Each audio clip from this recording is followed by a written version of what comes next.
Trial resumed. Jury not present. The court said, "Good morning. Please make your appearances." Ms. Murray said, "Good morning, Your Honor."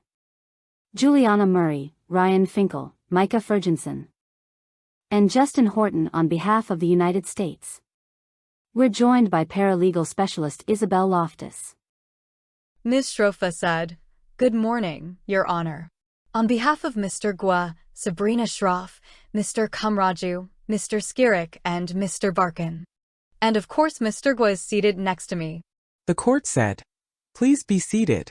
Yesterday, defense counsel objected to the government's questioning of Haitham Khaled about the truthfulness of statements made by Ana Izquierdo and Limari Reyes Molinares during a G-Club's arbitration proceeding. The defense argues that Mr. Khaled's testimony would violate Federal Rule of Evidence 608B, which prohibits the use of extrinsic evidence to prove specific instances of a witness's conduct in order to attack or support the witness's character for truthfulness. Specifically, the defense argues that Mr. Khaled's testimony as to whether Izquierdo's and Molinares' statements were truthful would be inadmissible extrinsic evidence of specific instances of dishonest acts. Where testimony is probative only of a witness's general character for truthfulness, it is inadmissible under Rule 608B. United States v.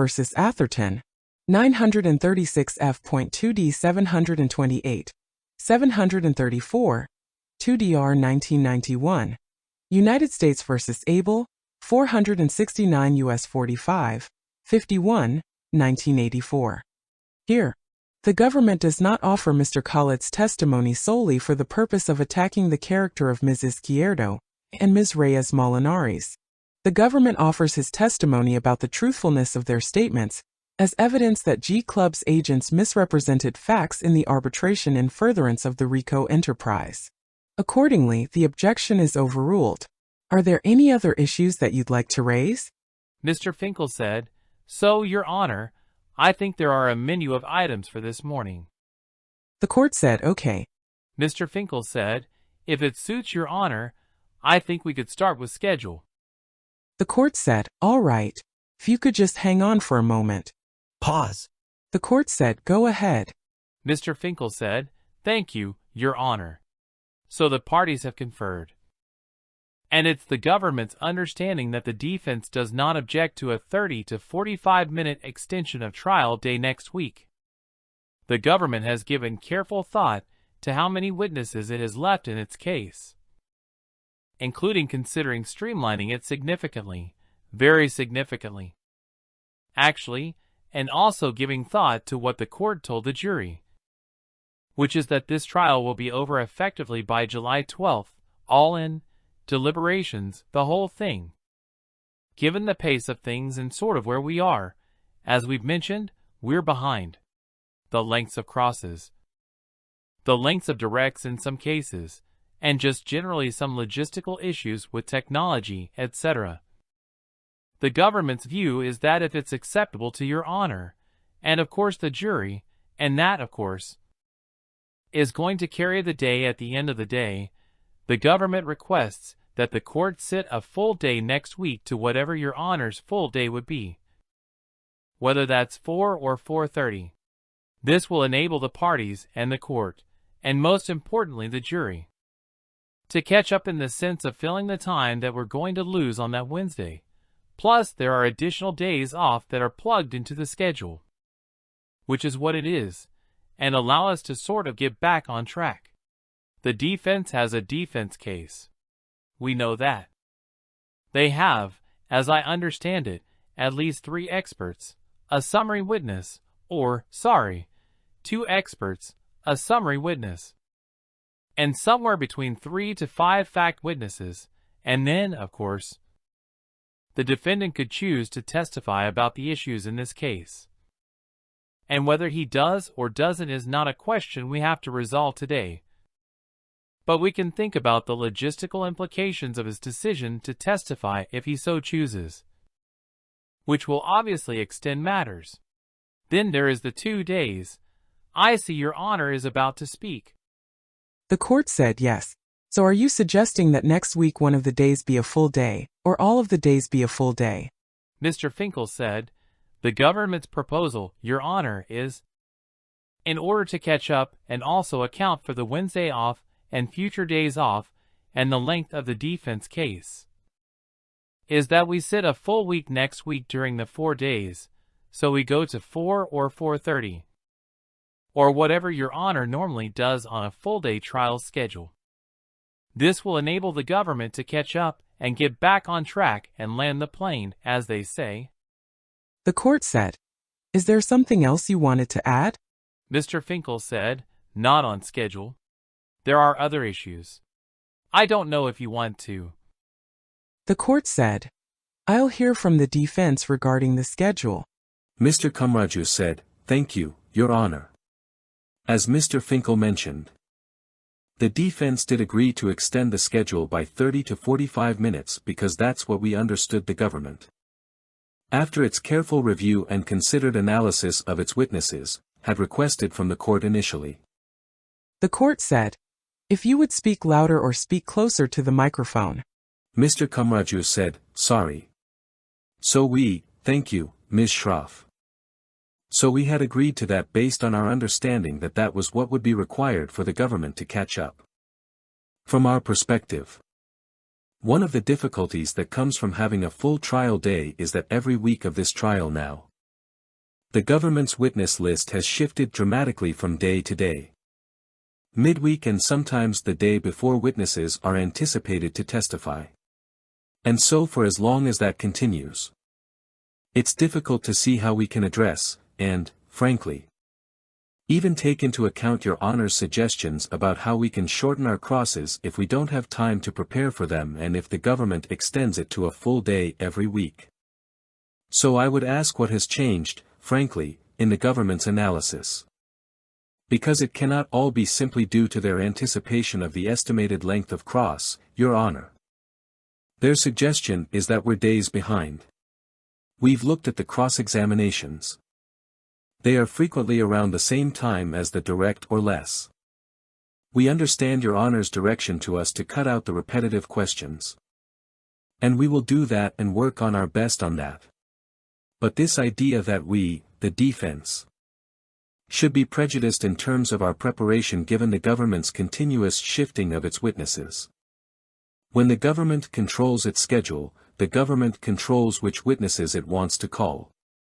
And the government, frankly, even controls the issues that need to be addressed. I'll just give Your Honor one example of that. I anticipate later today we are going to have the same witness testify again as a summary witness, Ms. Espinoza. She testified last week, I believe it was, or the week before. We're then going to have another summary witness testify at the end of trial.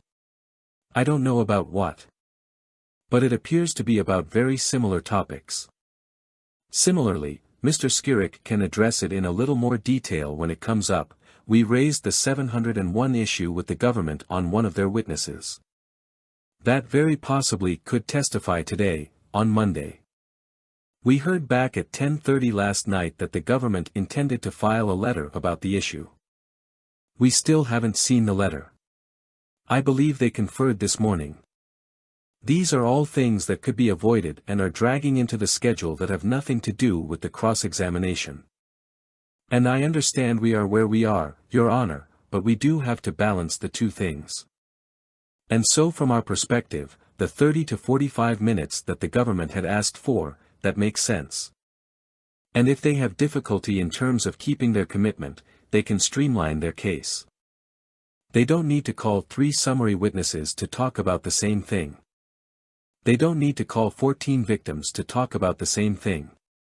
So they too can control the schedule, Your Honor.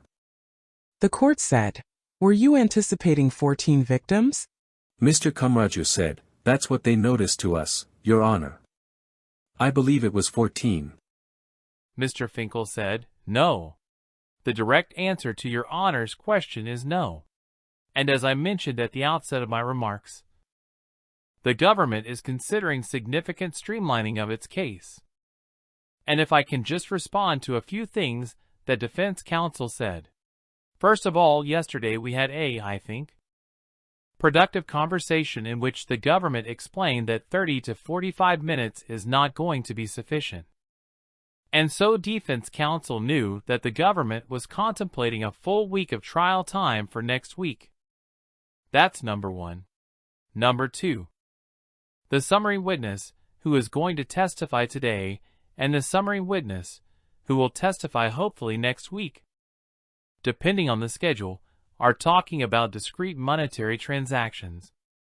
And the government is going to show through those summary witnesses how fraud proceeds were used to purchase Lamborghinis, Ferraris, the Mawa mansion, personal effects. As Your Honor knows from prior briefing, there are something around 500 bank accounts and probably 1,000 some odd transactions. That takes time to explain and get in, but we are streamlining it. In terms of victims, I think we have one that should testify today, if we get there, and then there's probably one more. Maybe one after that, but probably just one more. To respond directly to some of the points that defense counsel raised. In every trial there are logistical issues that require some rejiggering of the witnesses for the week. What has happened at this trial is Mr. Khaled, for example, was noticed to testify during the first full week of trial. That didn't happen because the cross went so long. We then were in a problem where we had a witness who was flying in from a foreign country and was only going to be here for a week. And we had other travel issues with respect to other witnesses. Mr. Khaled, as it happens, is relatively local and we have control over his schedule, so we had to move him, okay? There was another witness who was traveling from Europe over the weekend, Saturday morning. We were planning to call him first thing on Monday. After we met with him, we decided, you know what? We want to streamline our case. We don't really need him. So we took him out, which we thought would help matters, but had to replace him in the schedule to accommodate scheduling of other witnesses, including a witness who will probably be called on Friday, but lives in Puerto Rico and won't be here until today. So we had to put a new witness in. These are things that happen all the time.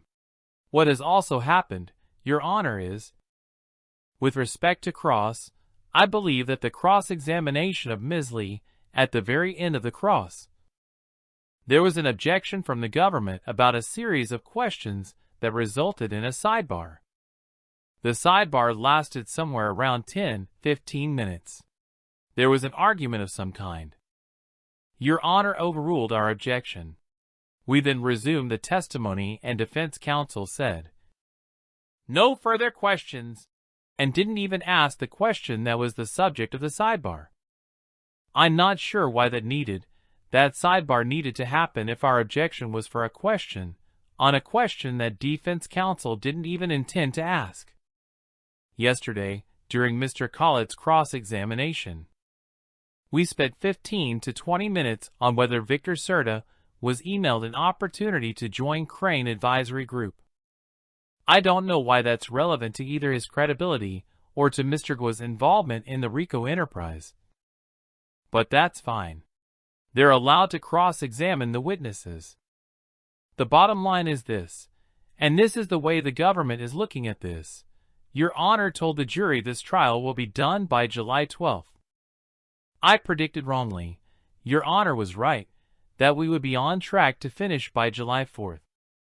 I don't think that's going to be the case anymore, and I'm glad Your Honor had the wisdom that I did not. But to get us done by July 12th, we cannot do, we need additional time. And what we propose is a full week of the 4 days, with Wednesday off. It will enable the jury to catch up in their lives to the extent they need to. This is not an imposition. We're all on trial. I think we all want to move this trial efficiently forward. We will certainly work with the defense in any way we can to communicate with them, to advise them of who our witnesses are going to be when changes are necessary. Sometimes things happen, when exhibits change. We're doing all we can to be efficient.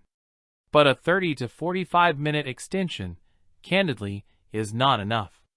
And we are considering, just so Your Honor knows, cutting witnesses. The government is considering cutting witnesses that I'm surprised that we're even thinking about it.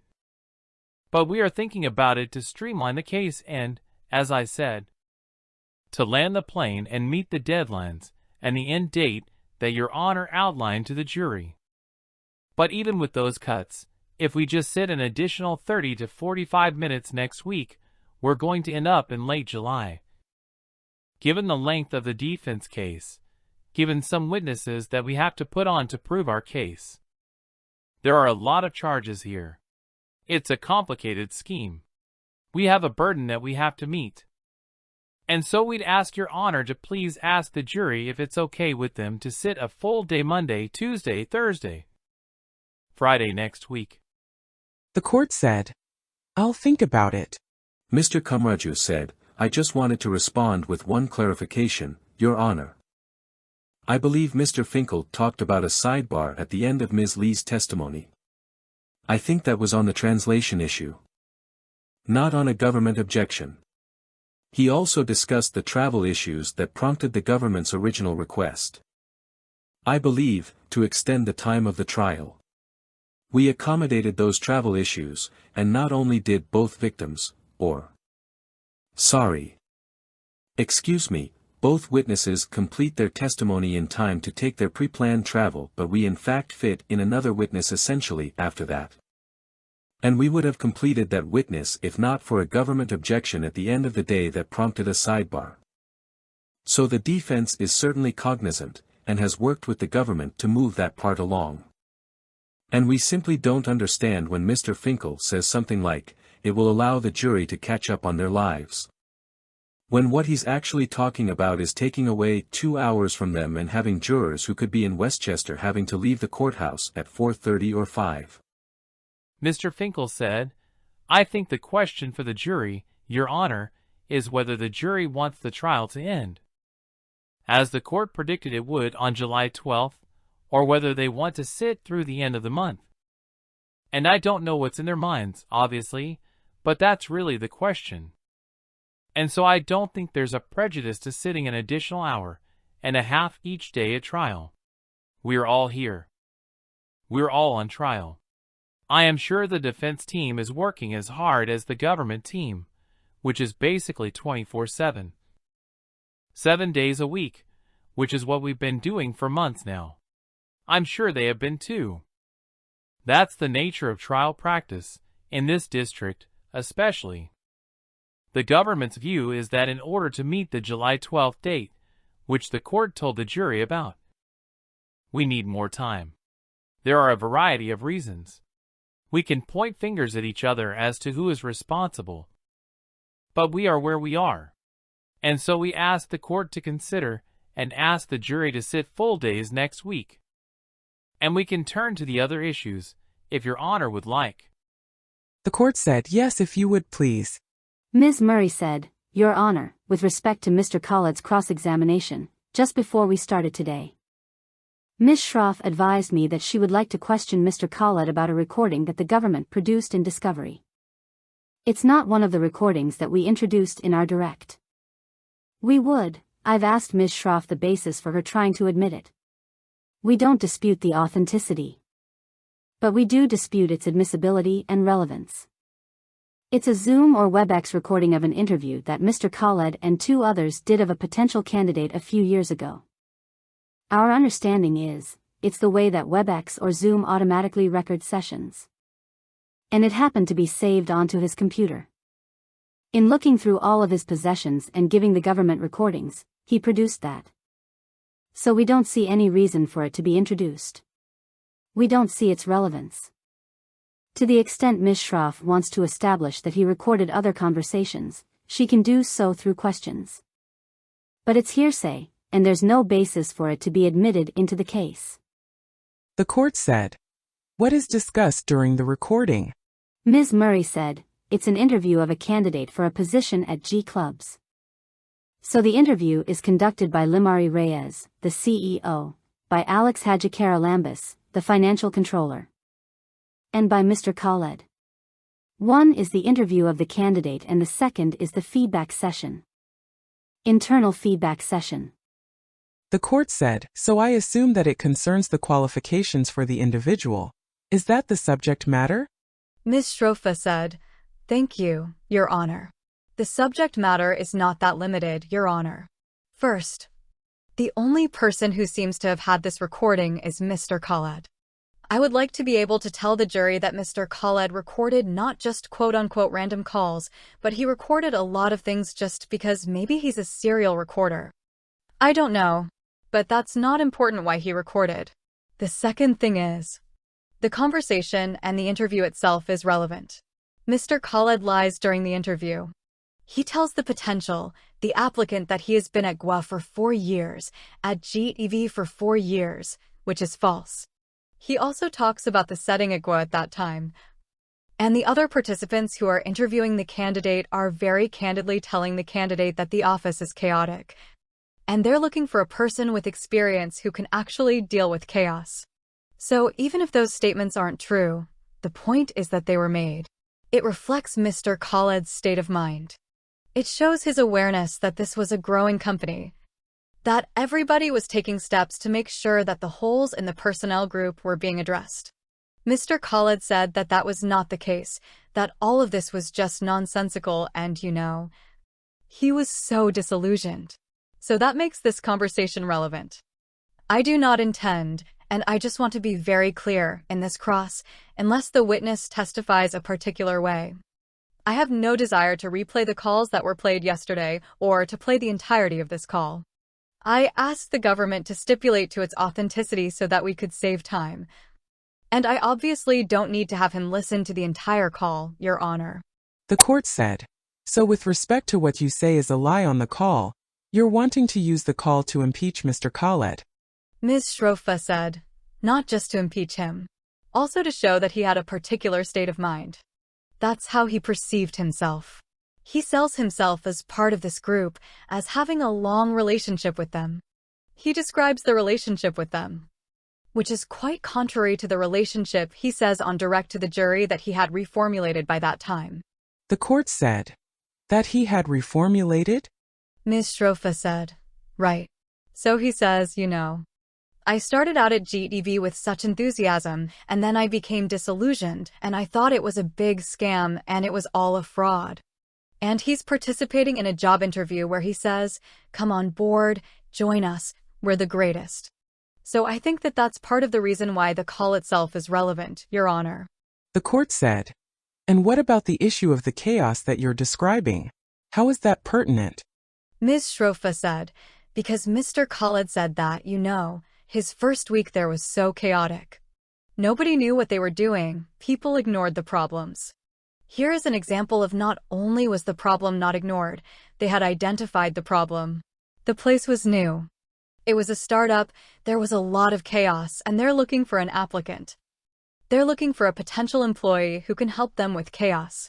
I believe that there is an actual interview question put to the applicant that says, give us an example of how you would deal with a chaotic work environment. That's what we are. So there was no lying. There was no hiding anything. This was a real entity, trying to build a real business, and we should be allowed to show that. The court said, and how long is it? Ms. Shrofa said, I don't know how long it is. But I really do not mean to. I don't need to play it even more than like a clip. Even if I don't play the clip at all, I would still seek it to be admitted, because part of the reason we admit everything, Your Honor, is not just to show to the jury, we also admit it because we want to use it at summation. And that is also, candidly, why we'd like the recording admitted. Not only the government knows of the existence of this recording, I'm sorry that they found out late. We'd known about it before, and it was always part of our cross. Ms. Murray said, Your Honor, the defense is trying to admit this as extrinsic evidence to impeach the witness. It's improper. First of all, if they were to do that, they would first need to confront him as to whether he lied. And that hasn't been established. I don't think that there would be any basis for that. From what I'm hearing from Ms. Shroff about why she's seeking to admit it, the statements on the interview are entirely consistent with his testimony. There were people who were working at G Club. Ms. Reyes is a participant in the interview. She became the CEO in April, interim CEO in April of 2021. So this isn't the first week. When he said it was chaotic and there was no infrastructure.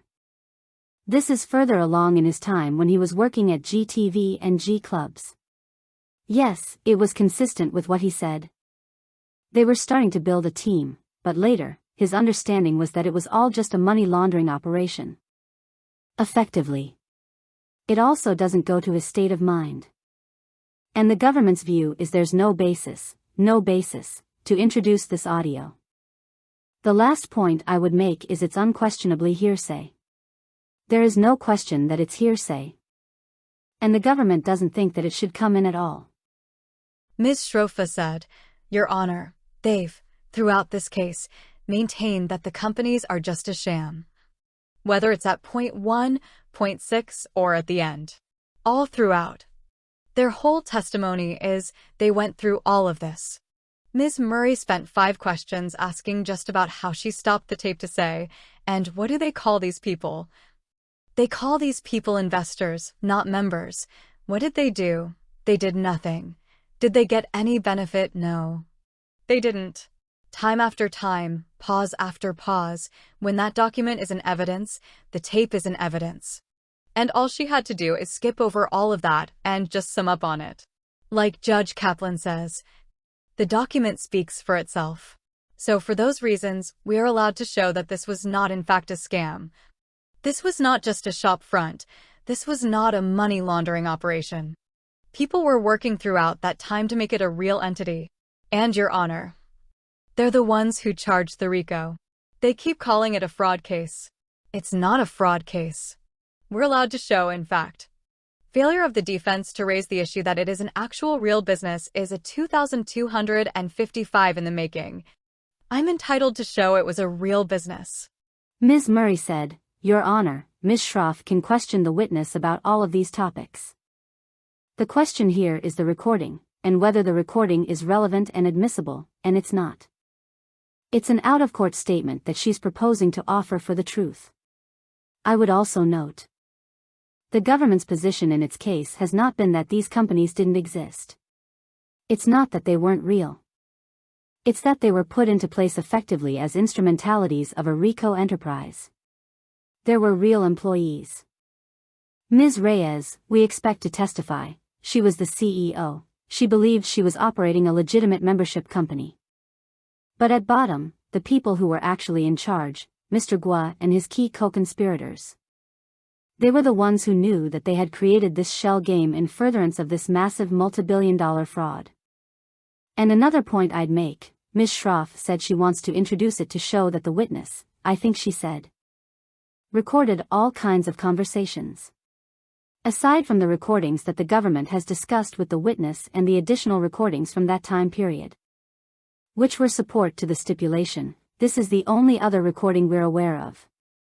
As I said, it's our understanding that this is automatically recorded during a Zoom or WebEx session.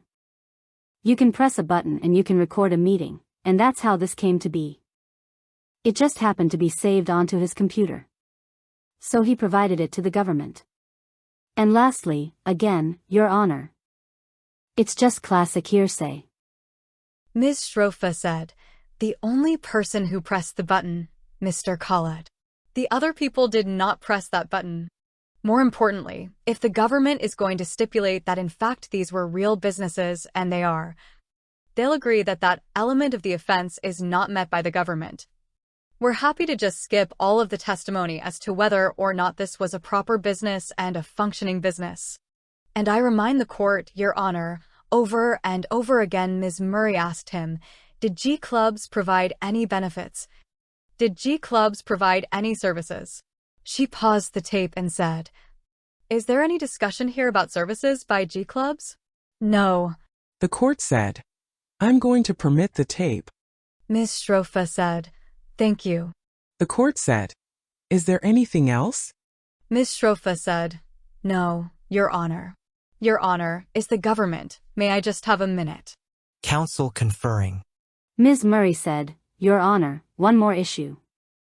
with respect to the matters that were raised yesterday with Mr. Khaled and the court advising him to speak with his counsel. It's our understanding from his counsel that they had the opportunity to speak. It's also our understanding that he intends to respond to any questions that are posed to him. But we would ask that the defense not be permitted to inquire in any way into the court's conversations with the witness yesterday, including advising him of potential exposure he might have in answering those questions. That would be 403. And we firmly believe that the defense cannot inquire into that. The court said, "So I'm sure they don't intend to inquire about my discussion. Isn't that correct?" Ms. Shrofa said, "Of course not, Your Honor."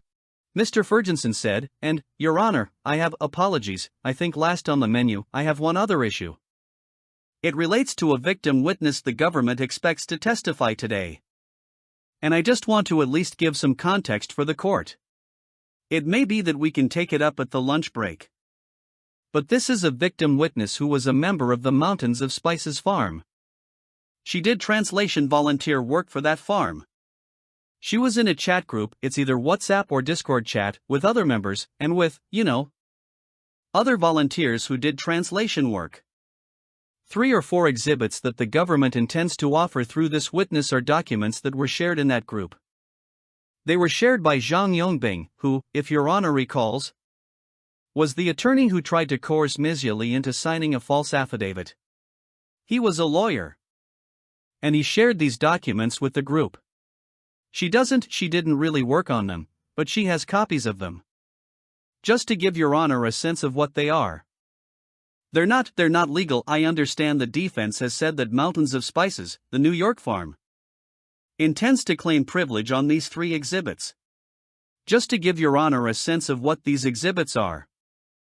One is a screenshot of a conversation between Mr. Guo, William J., and Sarah Wei about reconciling the farm loan program wire transfers. It's a screenshot of a WhatsApp conversation between them. And it just lists out, sender, date, and dollar amount. That's one.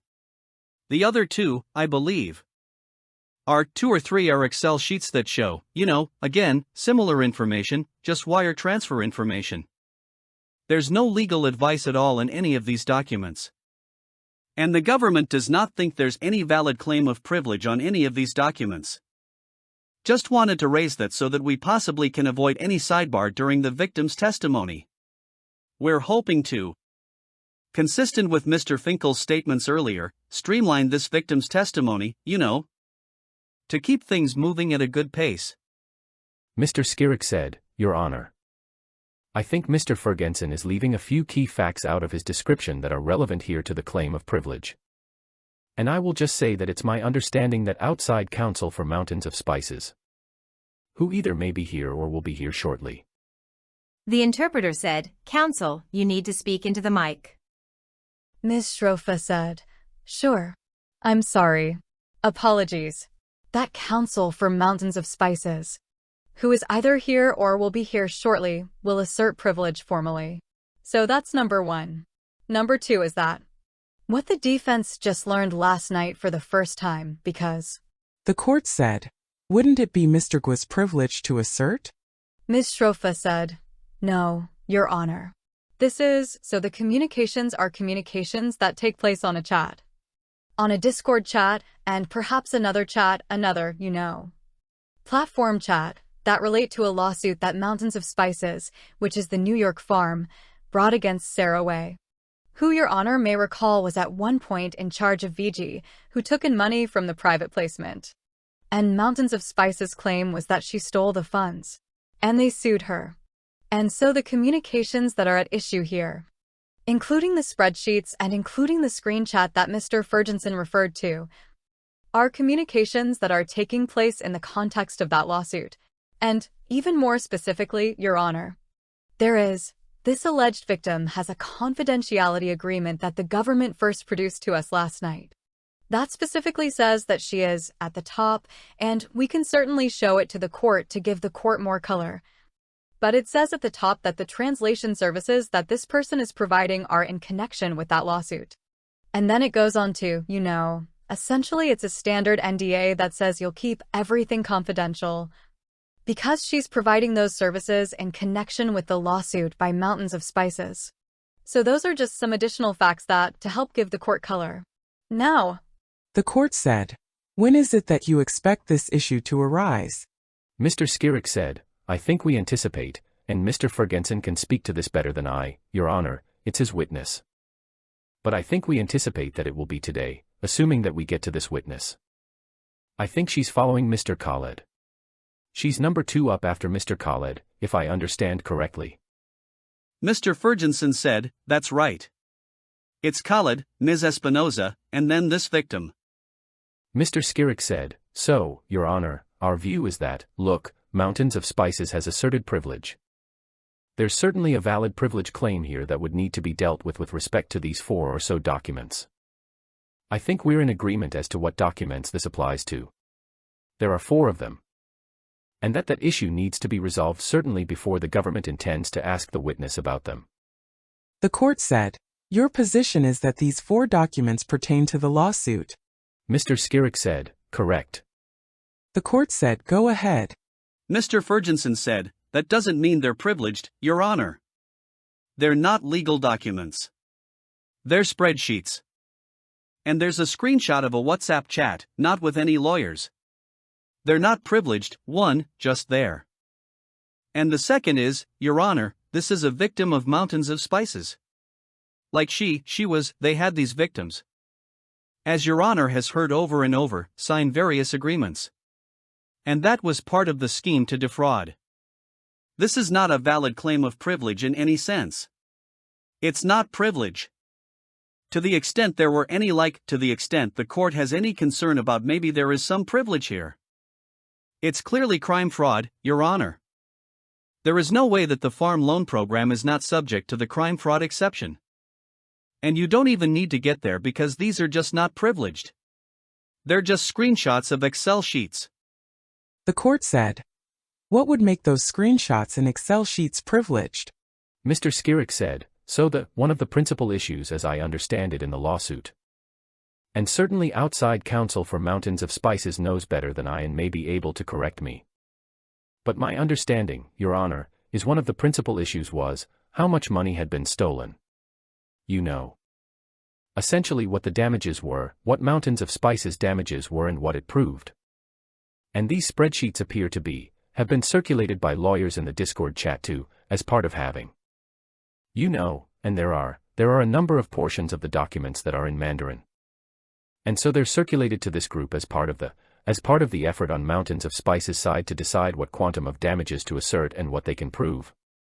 The court said, so this is Mountains of Spices saying what about the defendant? Mr. Skirek said, they're not saying anything about the defendant, Your Honor. The court said, in the action they are asserting claims against the defendant. What are the claims? Mr. Skirek said, sorry.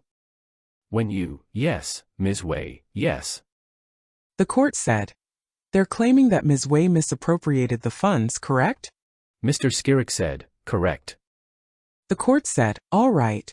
This is all part of the RICO enterprise and they come in. Anything else? Mr. Ferguson said, no, Your Honor. Thank you. Mr. Skirek said, we have one other issue, I'm sorry. Your Honor, that also relates to a witness that may come up later today and maybe even, are we confident of that? Okay. Well, just a preview for Your Honor. There is the witness who will follow the victim that we were just speaking about, Mr. Roberts. Who is a representative of a company called BitGo, which was an outside vendor of the Himalaya exchange. And Mr. Roberts, and the defense sent a letter on Monday. After we received Mr. Roberts, or noticed that Mr. Roberts would testify this week. Letting the prosecution team know that we believe that what appears to be his anticipated testimony is actually expert testimony that was not noticed. It appears that the government plans to have Mr. Roberts testify about issues like whether or not the cryptocurrencies at issue were real cryptocurrencies. Which Your Honor will remember was the subject of extensive briefing with respect to the dueling experts that the parties have here. And so we gave the government notice seeking, well, not so much notice. We wrote them a letter seeking assurances that they wouldn't elicit that kind of testimony. Which is the proper subject of expert testimony. And we just heard back for the first time this morning in the discussion before Your Honor came out that the government takes the position that Mr. Roberts can speak to those issues. And I don't mean to mischaracterize, Mr. Horton can correct me if I got that wrong, but my understanding is that the government's position is that he can testify to those issues because essentially it was part of his job when he was at BitGo to review and do due diligence, and so to the extent that he came to conclusions about the coins or about the exchange, that he can testify to that. And again, our view, I think, and it's pretty clear, is that that's actually expert testimony. The court said, "Are we expecting Mr. Roberts?" Mr. Horton said, "No, Your Honor, we're not expecting him today. And in the interest of time, we have a short letter prepared as to his testimony and why it's admissible." The court said, "All right, so we'll revisit that at a later time, if you'll have the jurors brought in." Jury present. The court said, "Please be seated. Good morning, jurors." The juror said, "Good morning." The court said, "So I have some good news, and that is that next Wednesday we will not be meeting. You'll have next Wednesday off. But due to circumstances beyond my control and beyond the control of the parties, we are running late. And what I do not want to do is to have to extend the trial beyond the July 12th date that I gave you as the end date for the trial. And so for next week only, I'm going to make a proposal. You don't have to answer me now. You can think about it over the lunch break.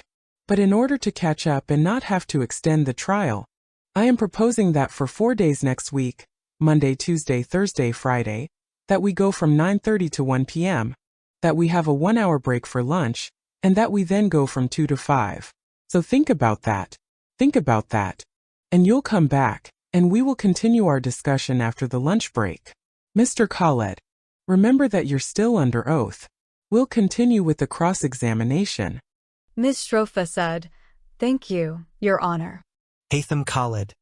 Resumed. Cross-examination. By Ms. Shrofa. Good morning. Good morning. Mr. Khaled, let me show you what is marked as Defense Exhibit 60538. Ms. Shrofa said, "It's just for the witness." Thank you. Sir, if I could ask you, if you could take a look at the document. Do you recognize this, sir? Yes. And what is it? It's an affidavit. Whose affidavit? Pacific Alliance Asia Opportunity Fund. Let me try it again. Who signed the affidavit? Who signs the affidavit? Yes. I signed it. Ms. Shrofa said, "Your Honor, at this time the defense moves Defense Exhibit 60538 into evidence." The court said, "No objection?" Ms. Murray said, "Your Honor, objection for the moment. We don't understand the purpose of this exhibit." The court said, "All right. So if you'll step up, please." Continued on next page. At the sidebar. Ms. Shrofa said, "Your Honor, Mr. Khaled makes a statement under oath in paragraph 5 of the affidavit. I don't think he's going to find it there.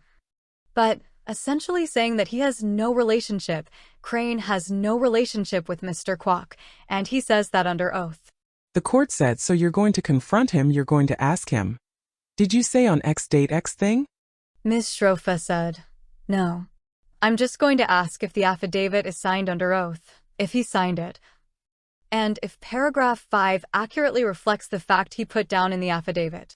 The court said, "But the purpose is impeachment."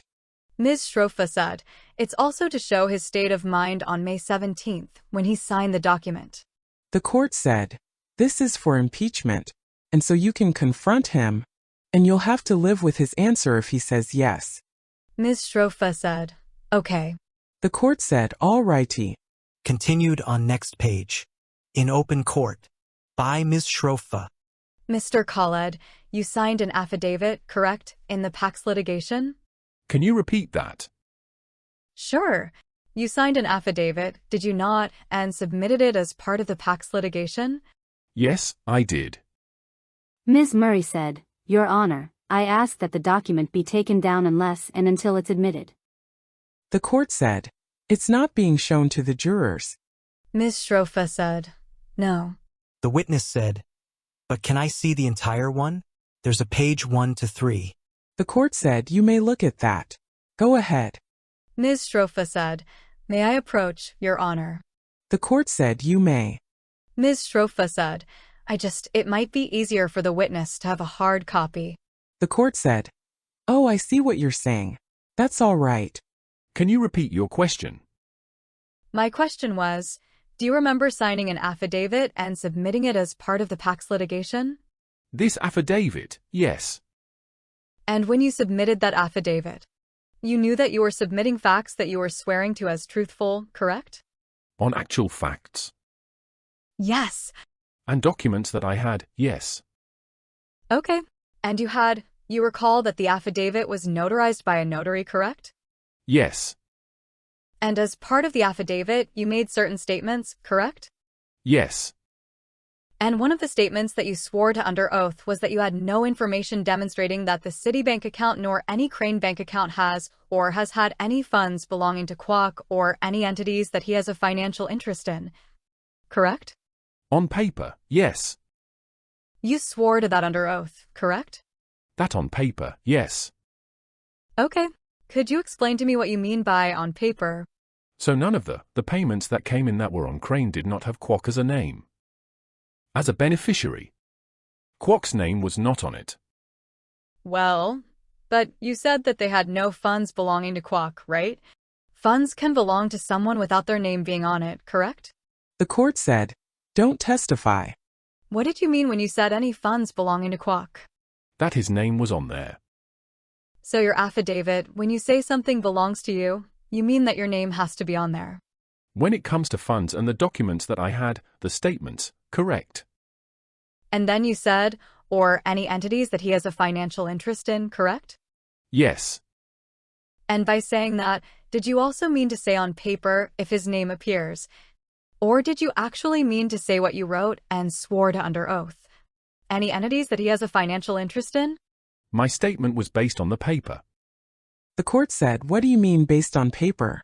The witness said, based on the actual wires that were in the account. The court said, "Could you explain that more fully?" The witness said, okay, so there's 1,300 wires, transfers that came into the account, which was at Citibank's account. So all these payments did not have specifically the name of Kwok on them. The court said, "Go ahead." By Ms. Shrofa. Okay.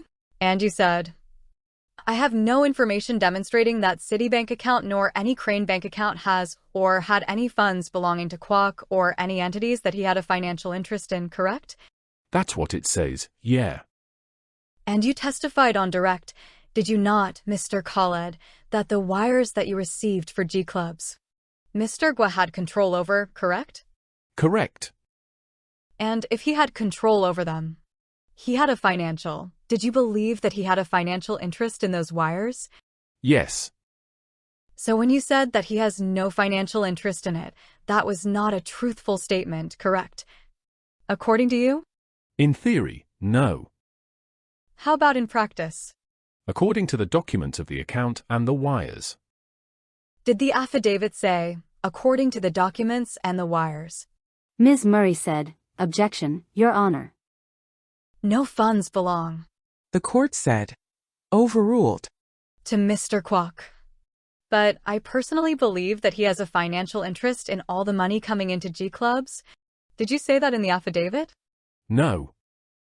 And could you tell the members of the jury the date of the affidavit? May 17th, 2021. And by May 17th, 2021, how many recordings had you made? I don't remember the exact number. Okay, let me move on. Mr. Khaled, between November 23rd of 2020 and May 13th of 2021, did you move about $108 million? Can you repeat the dates? November 23rd of 2020 and May 13th of 2021. I might have, yeah. Let me show you what is marked as Government Exhibits MSS 80 and MSS 96. Now, while we're pulling those documents up, Mr. Khaled, do you have any significance attached to the May 12th, 2021 date? Do I have a what? Do you have any significance attached to May 12th, 2021? I'm not sure. Okay. Now let me direct you to the bottom right of the front first page, okay? You see the account number? And I apologize for the quality of the document. You see the account number, which is 5520699134. I see the number, yeah. Okay. And if you look at page 7 of the same exhibit ending in 80, do you see the January 26, 2021 transfer of $5,000 to an account ending in 136, which will be Government Exhibit 96? Do you see that? Yeah, but can you show me the actual statement, or no? I can't see the statement. Does that help you? Millimeter whom? Do you see on the top column on the right? Yes. So if I could highlight that for you just to make your life easier. Thanks. Active asset account, correct? I can't tell if it's asset or assets. I apologize. I don't mean to purposely mislead. On the very top, if you could highlight it for him, Crane Advisory Group, LLC. Care of Haitham Khaled, correct? Yes. And that is the 136 account, correct? Correct. And that's your personal Morgan Stanley account, correct? The one highlighted? No. The one into which this money is going is your personal Morgan Stanley account, right? Which is Exhibit 96, the document ending in 96. Do you see that transfer? Yeah. Okay. And you transferred $5,000 into that account, correct? Yes. Okay. And that is dated January 26th, 2021, right? Correct. Okay. Now if we go to page 7 of document ending 96, would you tell the jury where that money came from? The 5,000? Yes. From the other Morgan Stanley account. And what is the name on the other Morgan Stanley account? Crane. And then there is another transfer, if you look at page 30, of $1 million, correct? We're now back at 80. Government Exhibit GXMSS 80. You see on page 30, there's a $1 million transfer, correct? Correct. And then another $1 million transfer, correct? Correct. That's exiting the Crane account, correct? Yes. And that money is going where, sir? Account ending 136. And who is the owner of 136? I am. It's your personal account, correct? Correct. The first transfer is on April 5th of 2021, correct? And the second transfer is on April 20th? Yes. Thank you. Now let's go back. Ms. Shrofa said, you can take that down, please. Thank you. Is it fair to say you also transferred money from the Crane account to your personal account at Capital One? I need to see it. You don't remember it? No. There was a lot of transfers. Do you recall a transfer for $129,000? I need to see it again.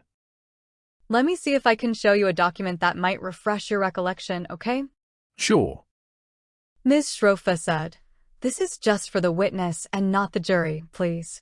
Do you see the third bullet point? Yes. Does that refresh your recollection of that transfer? No. Okay. Did you have a Capital One account? I did. Ms. Shrofa said, and could we go to the very top of the document that is in front of Mr. Khaled? Does that refresh your recollection about the transfer? No. Ms. Shrofa said, okay. You can take that down. Mr. Khaled, you testified on direct about your fee, correct?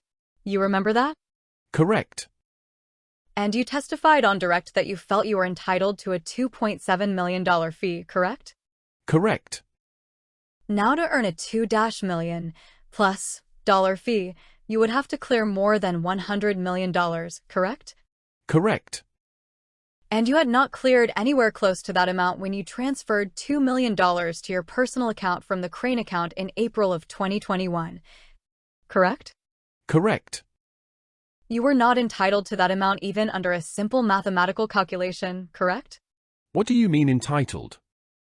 You testified yesterday that you thought you were entitled to this fee. 2% of all the money you cleared, correct? Correct. Okay. So mathematically, when you took the $2 million, even just by math, you were not entitled to it. Correct? Because you could only get 2% of what you had cleared, and you hadn't cleared that much, right? Ms. Murray said, objection, Your Honor. Compound. The court said, sustained. Ms. Shrofa said, I'm just trying to save time. I'm happy to go through it step by step. Really, I am. The court said, all righty. Just break the question up. Can you? You want me to try again, Mr. Khaled? No. Can you? I'm sorry? Can you? Sure. Repeat? Sure. You said yesterday that you were going to charge a 2% fee, right? It was agreed with Yvette and Mileson, Anna, so it's not me charging them directly. Go ahead. Whoever agreed to it, you were charging the fee, right? Yvette's not charging the fee, right? Correct. Ms. Murray said, objection, Your Honor. Mileson is not charging the fee, correct? The court said, he has answered yes. Okay, so I'll move on. To charge a 2, for you to get $2.7 million as 2% of an amount. You would have had to clear more than $100 million. It's just simple math, correct? Correct. Okay. And by April 2021, you had not cleared more than $100 million, correct? Correct. So you just arbitrarily transferred $2.7 million from the Crane account into your personal account, right? No. I believe the 1 million was transferred back. I think there was a mistake. I didn't ask if it was transferred back, sir. I just asked you, based on the documents I showed you. The $2 million were transferred into your personal account. Yeah. Okay. Again, my answer is that 2 million, a million of it was, or maybe both, transferred back. I don't remember the exact transactions back and forth. I'm sure Ms. Murray will clean that up on redirect. Ms. Murray said, objection, Your Honor, objection. The court said, sustained. Don't testify. Sitting here today, your testimony is that the $2 million of the 2.7 was transferred back? I just want to make sure I get it right, or we can have the answer read back. I don't remember every transaction. Okay, so when you agreed with these 4 prosecutors, 3 prosecutors over here to forfeit $2.7 million. You're really forfeiting money that you never even got, or that you got and transferred back. Ms. Murray said, objection, Your Honor. The court said, sustained. Too many concepts in the question. You need to break it down. You agreed to forfeit $2.7 million, correct? Correct. Now you're saying that the $2 million that was transferred into your account was transferred back to G Clubs, correct?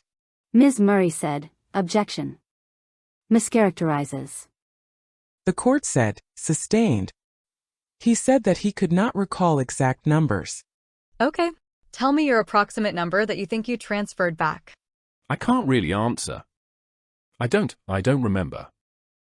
Was it 1 million? Ms. Murray said, objection, Your Honor. The court said, sustained. So you transferred some amount back. That's your testimony, right? Correct.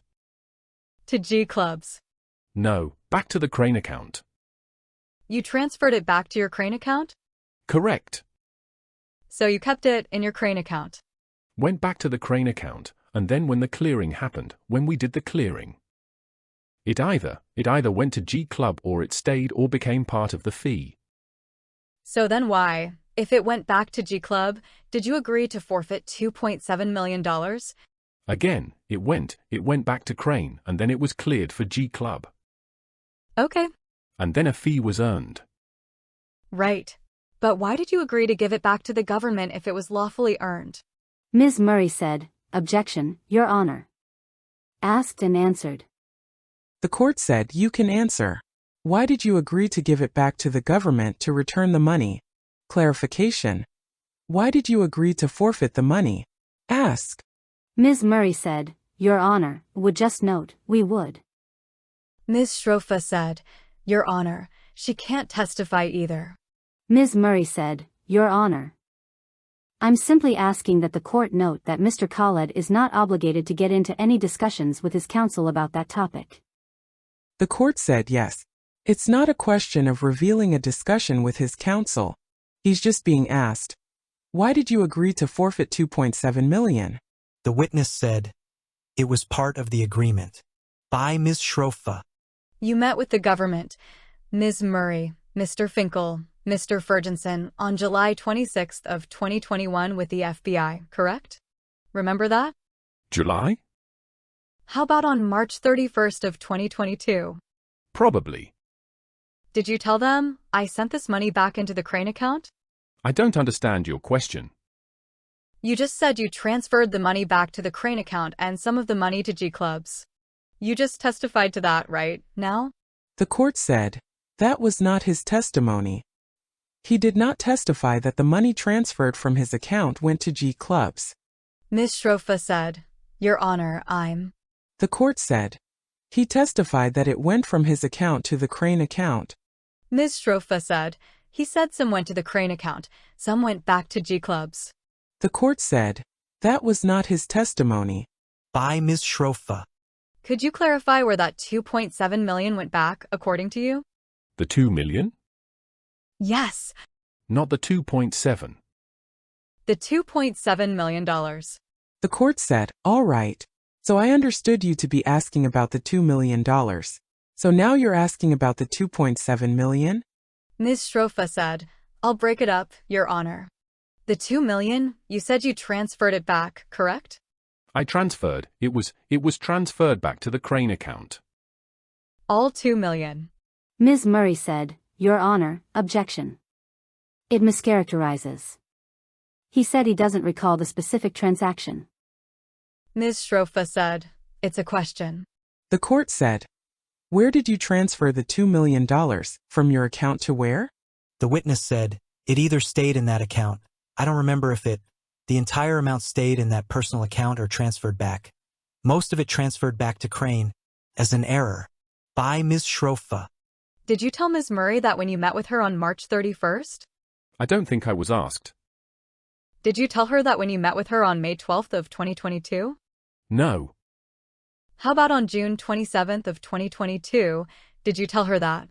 Again, I don't remember. July 7th, 2022, you met with her again. Did you tell her then?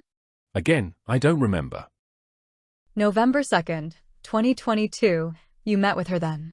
Did you tell her then? Again, I don't remember. January 10th, 2023, did you tell her then? I don't remember, no. March 7th, 2024, did you tell her then? No. March 8th, 2024, did you tell her then? I don't remember. March 14th, 2024, did you tell her then? Ms. Murray said, objection, Your Honor. 403. The court said, you may answer. Again, I don't remember. March 25th, 2024, when you met with her, did you tell her then? Tell her that I made an error wiring money back and forth? Anything to say or show that this money went back to where you said it went back to. Let me try it this way. There is a digital record of money going back and forth from accounts, correct? Correct. Did you ever tell her there's a digital record? Here it is? I believe statements were presented. Continued on next page. By Ms. Shrofa. I asked you if you presented any statements to her showing any transfer from your personal account into the Crane account after April of 2021. My entire discovery was sent through the lawyers, so I don't see. Okay. Is it fair to say up until all through these dates you and Ms. Murray never discussed that topic? Correct? The topic of transfers? Yes. Transfers back from your personal account to the Crane account that you've testified to now under oath? The court said, what dates are you asking about? Ms. Shrofa said, all the dates that I just recited, Your Honor. I didn't want to repeat them. The dates of the transfers, like exact transfers one by one. Yes, exact transfers one by one. One by one, I really don't remember one by one. How about as a group? What do you mean as a group? I ask you if you remember them as a group? I don't remember specific transfers, no. How about on March 31st of 2024? Did you discuss this issue with her then? I don't remember, no. You met with her on May 7th, correct, of 2024? I don't remember the exact dates. May 20th, 2024? Again, I don't remember exact dates. May 27th, 2024? You met with Ms. Murray May 27th, 2024, correct? I don't remember exact dates. May 29th, 2024? Could have. I don't know. June 1st, 2024? Might have been. June 6th you sent her emails, correct? I might have, yeah. June 6th you met with her again, correct? Do you recall telling her I transferred these monies back out of my personal account? Again, I want to clarify. The money came to my account. It transferred to. Can you just use your mic for me because I have trouble? The money came into the account and then transferred back to Crane. Well, it didn't come into your account, right? You had to transfer it? It transferred from Crane to the personal account and then returned to Crane. Did you ever tell her that? In the 19 times you met with her, did you ever tell her that? No. And the money didn't just move from the Crane account into your personal account, right? Only you can release funds from the Crane account, correct? Ms. Murray said, "Objection, Your Honor, compound." The court said. He testified that he made the transfer, that it wasn't a spontaneous transfer. Could you tell me, sir, what is a non-spontaneous transfer? The court said. I'm characterizing. Ms. Shrofa said, "Oh, I apologize." The court said. He said that he made the transfer. June 8th, 2024, you met with Ms. Murray, correct? Could have, yeah. Never told her about this transfer, correct? Ms. Murray said, asked and answered. Ms. Shrofa said, "I did not ask about June 8th. The court said, why don't you just go through all the dates? Name the dates and ask him whether he stated that he made the transfer on any of those dates. June 6th, June 8th, June 9th, June 10th, and today is June 12th. That's just last week? No. What money did you use to buy your 7 properties if you sent this money back to Crane? From the 2%. Excuse me. I bought those properties from the 2% fee. The 2% fee which is included in the $2 million we just talked about? No, that's what I was trying to clarify. Okay, go ahead. So money went back. And then when it was cleared, I took the fee from the cleared amount. Oh, so you sent it back. Then you waited to clear the 2% amount. And then you used that money to buy properties. That's your testimony? Yes. You've reviewed your bank records, correct, to prepare for your testimony here? Yes. There's no such document that you reviewed, correct, that shows these transfers?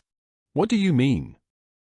There's no bank account that shows any transfer from your personal account into the Crane account, correct? It only shows transfers from your Crane account into your personal account? Ms. Murray said, objection to testifying. Ms. Shrofa said, it's a question. The court said. You may answer whether or not there are documents showing a transfer from your account to the Crane account. The ones that she showed me here? The court said no whether there exist any documents that show that. Could be, yeah. A statement, yeah. It could be? No, there's a statement. There is a statement that you... Did you show that statement to Ms. Murray? Again, everything was produced. You reviewed a lot of documents with Ms. Murray to prepare for your testimony here, correct? Yes. You never reviewed any documents with me, right? No. Is it your testimony under oath that you reviewed such a document with Ms. Murray? Ms. Murray said, asked and answered. The court said, sustained. You worked out a payment facilitation agreement, correct? Can you be more specific? No. Did you work out a payment facilitation agreement with G Club? Yes. Have you worked out payment facilitation agreements with anyone else? No. You listened to several recordings yesterday, correct? Correct. Each one of those recordings was made by you, correct? Correct. And on those recordings, and I'm hoping I don't, I take that back. You testified that you heard and listened to different people giving you different options for the way money could be moved out of the Crane account. Correct? Correct. You testified you were on the recordings discussing the need to do a Know Your Customer, correct? Correct. And that's one of the reasons you gave on the recordings as to why you could not move the money out of the Crane account because according to you, you had not yet finished Know Your Customer, correct? Correct. And you've been a banker for how long? 10 years, a decade. Is that right? Approximately. And you know, sir, that it is the bank that receives money that does KYC, correct? They do KYC, correct? Right. In fact, if they hadn't done a KYC, there would be no money in your Crane account, correct? It would have been one big zero? Correct. And, in fact, the only reason you were able to transfer money out of your Crane account into your personal account was because KYC had been done, correct? No, that's not accurate. Really? How did you open your Crane personal account? Was KYC done when you opened the personal account? At Morgan Stanley? Morgan Stanley, Citibank, anywhere. Each time you open an account, the bank does a KYC, correct? Correct. Banks. But the money that was in Morgan Stanley came into Citibank and Capital One to Crane's account. And then when it went to Morgan Stanley, it went from Crane's account, so not the 1,300 people. You finished? Yeah. The money that came into the Crane account, the banking institution did the KYC, correct? Yes. Not you? No. Not Crane? For the money that came in, Crane did not do it. By that you mean KYC, correct? Correct. Let me go back to the recordings. On the recordings, people suggested to you the different ways you could get the money out of the Crane account, correct? Correct. One option presented to you was to simply send the money back to the original sender, correct? Correct. You did not do that? I did for a few wires. How many? Don't remember. There was a number of returns. I'll come back to a specific recording later, but your testimony is you don't remember how much, correct? Returned? Right. I don't remember exactly, no. A second option presented to you, correct, was for you to simply close down the Crane account, right? I don't remember that. You don't remember Ms. Wang telling you that you should just simply close the Crane account? If you closed the Crane account, she informed you, you would just stop receiving funds, correct? I don't remember that, no. In fact, she told you that in a call that you recorded on April 30th, correct? Again, I don't remember that. All right. Ms. Shrofa said, "May I have a moment, Your Honor?" The court said, "Go ahead." Does that refresh your recollection, sir, that on April 30th of 2021, Ms. Wang told you Crane should just close down the account instead of receiving further funds, correct? I don't know this word she's talking, if she's talking to me. Well, you're on the call, right? You have the whole transcript in front of you. No, you only have the "can I see?" There you go. Let us know when you want to shift the page 2, page 3. Take your time. Okay. What page was that message? 9. Can you go to page 9? Could somebody highlight it for him? The court said, "Sir, the question was whether you remember her having said something to you. You said that you did not. And now the question is, do the documents in front of you refresh your recollection as to whether or not she said that? It's not a question of whether or not something is stated in the document. It's a question of whether looking at the document causes you to recollect that she made the statement." No, not to me. You were on the call? Yes. You recorded the call? Correct. You reviewed transcription of those calls and gave corrections to Ms. Murray? I reviewed the transcripts, yeah. Made corrections and gave them to Ms. Murray? What do you mean? You read the transcription? Okay. You made some corrections and you emailed the corrections to Ms. Julie Murray, who is sitting here with the ponytail. Correct? Ms. Murray said, "Your Honor." Ms. Shrofa said, "I'm trying to identify." Ms. Murray said, "I will stipulate I'm wearing a ponytail." The court said, "The ponytail. Go ahead." You told her, right, the corrections? No, these transcripts were not prepared by me. I never said they were prepared by you, sir. I asked you. Did I review them? Yes. You made corrections and you sent them to Ms. Murray, correct? You're on this call, right? The court said, "Allow him to answer the question. Did you make corrections?" The witness said, "Corrections on these? Like words or something?" The court said, "Did you read it and decide that something was correct or incorrect?" The witness said, "Yes." The court said, Did you send corrections to Ms. Murray?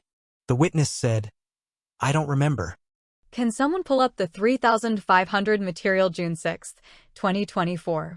Sir, there's a document on the screen for you? Yes. Does that refresh your recollection that you in fact sent Ms. Murray changes that you thought were appropriate on the transcription? Yes.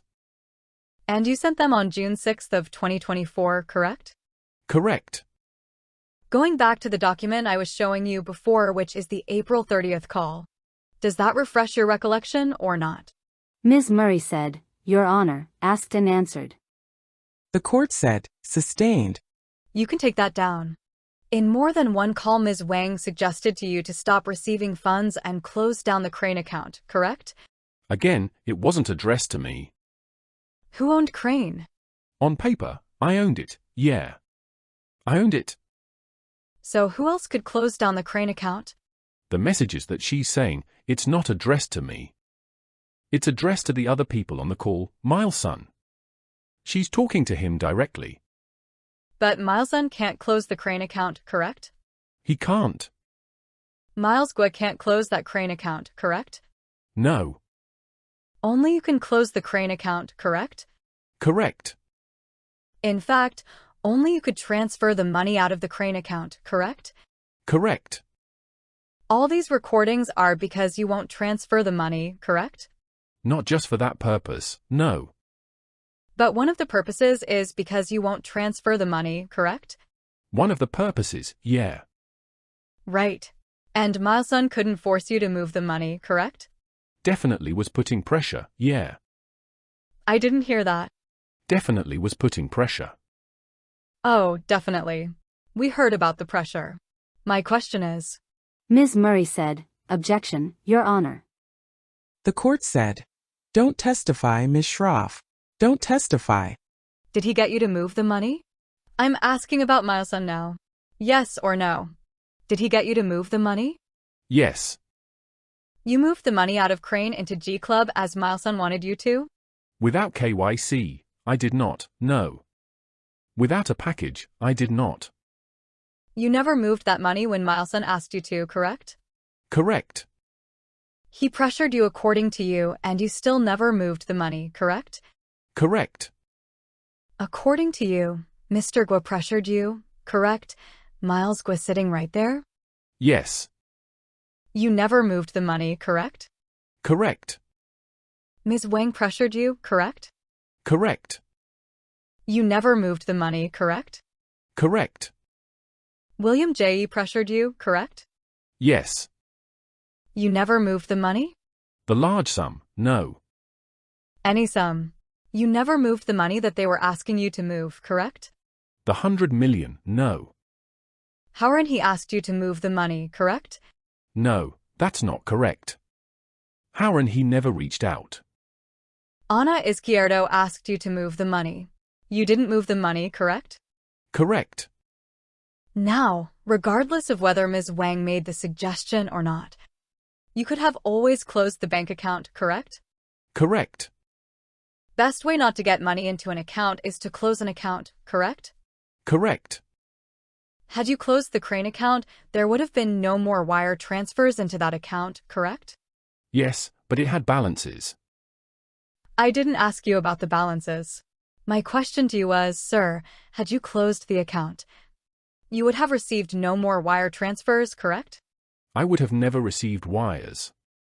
The larger the balance in the Crane account, the larger your 2% fee, correct?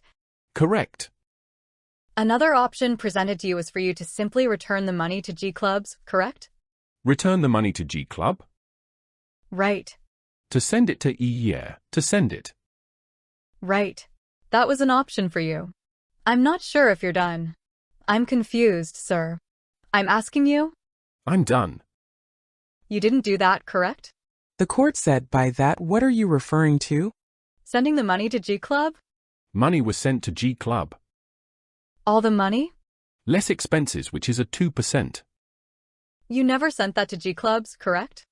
Less money transferred, less money returned. Money was returned to some senders that sent the money. They requested the money to be returned back, so not all the money that came in went to G Club. How much did you get sued for by the G clubs? What was the dollar amount? I think it was like for something. For something? Yeah, or 3 something. I'm not sure. 3 what? 3 million. I don't have the exact amount. In the arbitration, how much money were you sued for to return to G clubs? I don't remember. 56 million? The initial arbitration, yes. You had 56 million that you didn't transfer, correct? Correct. You were told one option would be to transfer that 56 million to Hamilton. You didn't take that option either, correct? I don't recall that, no. You were given the option to transfer the 56 million to Himalaya Exchange. You didn't do that either, correct? Again, I don't remember that. One of the other options was not to return the money to the original sender, but to return the money to the person in the middle who had sent the money, and you didn't like that option either, correct? No, that was not suggested. And in each one of these recorded calls that you heard yesterday, you kept talking about an escrow agreement, correct? It was mentioned, yeah, escrow agreement. You mentioned the escrow agreement, correct? Could have been mentioned, yeah. You're not licensed to act as an escrow agent in the state of New York, correct? We did get a license. I did not ask you that. I'm asking you if you are registered, sir. On the website at the Department of Finance as an escrow agent? Yeah, my attorneys did register Crane as an escrow agent, as a money servicing business. I didn't ask you about a money servicing business, sir. I asked you if you were registered as an escrow agent? Ms. Murray said, "Objection, Your Honor." Ms. Schroff is arguing with the witness. The court said, "Sustained." He answered, Sir, do you think that an escrow agent is the same thing as a money transmitter? I relied on the attorneys. And they set up a money servicing business license in order to act as an escrow. Sir, my question to you was, your understanding as a banker of 10 years. Is it your understanding that an escrow agent is the same thing as a money transmitter? I don't know that. During the time that you were recording these calls, right? You were at the same time concomitantly trying to work out a PFA with G clubs, right? That was one of the solutions, yeah. I could not hear you. That was one of the solutions that the lawyers and myself came up with. The court said, "What is PFA?" Ms. Schrofa said, "It's the agreement that he entered into, the payment facilitation agreement." The court said, "Go ahead." You hired lawyers so that you could get the agreement, correct? Correct. You wanted the agreement, correct? All parties wanted the agreement. My question to you, sir, did you want the agreement? All parties wanted the agreement. You signed that agreement on May 12th of 2021, correct? Correct. And even after you signed that agreement, you refused to transfer the money, correct? Not before a KYC plus indemnity package was received. Right. According to you, Crane was going to do KYC even though the bank had already done it? They were going to verify the indemnity form. It was multiple pages that needed to be completed. Okay, so it was not KYC, it was the indemnity form? It was a package. It was a package. Okay, and at that time you were told, right, that the people who had applied for G Club membership were getting annoyed that they didn't have their membership? I don't remember that. You were told by Ana Izquierdo, were you not, that membership could not issue until payment had cleared, correct?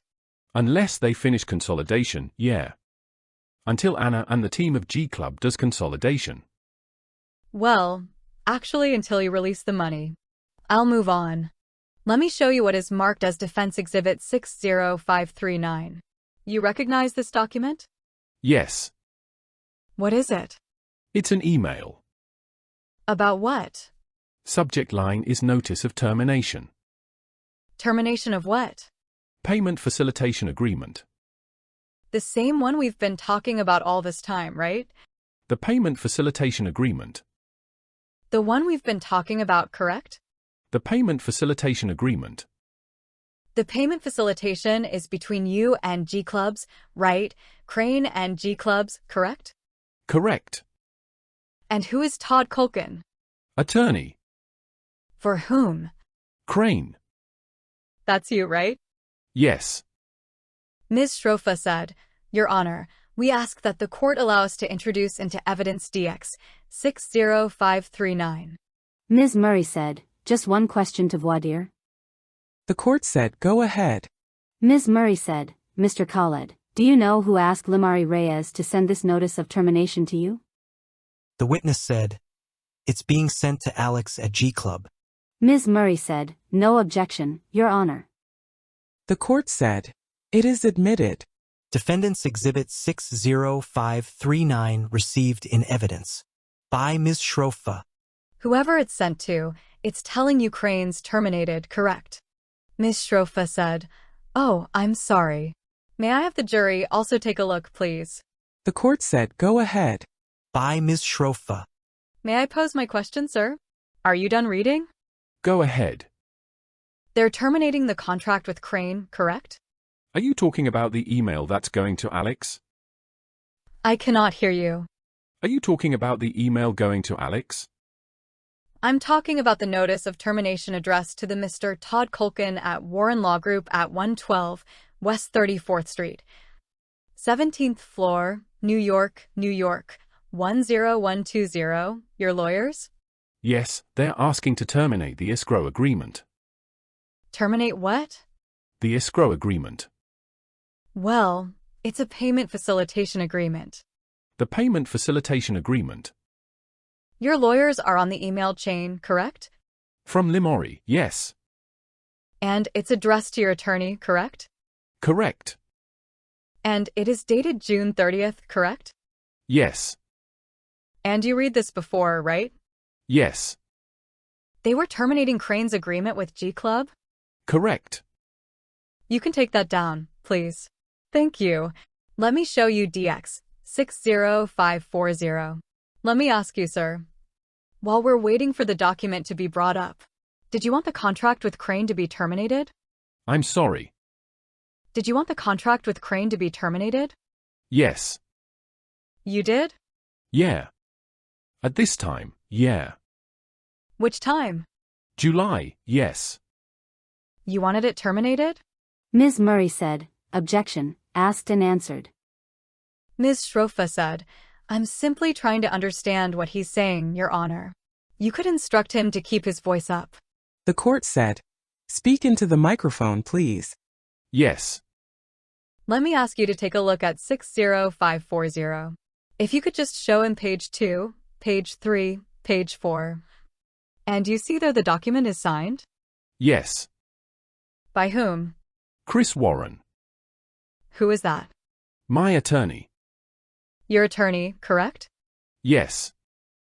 Ms. Shrofa said, Your Honor, at this time I move 60540 into evidence. Ms. Murray said, objection, Your Honor, hearsay, relevance. The court said, sustained. Ms. Shrofa said, Your Honor, I'll move forward now. May we be heard later at a sidebar? The court said yes. Now, your lawyers reached out to the lawyers for G Club and asked them not to terminate the agreement. Correct? They were working with each other.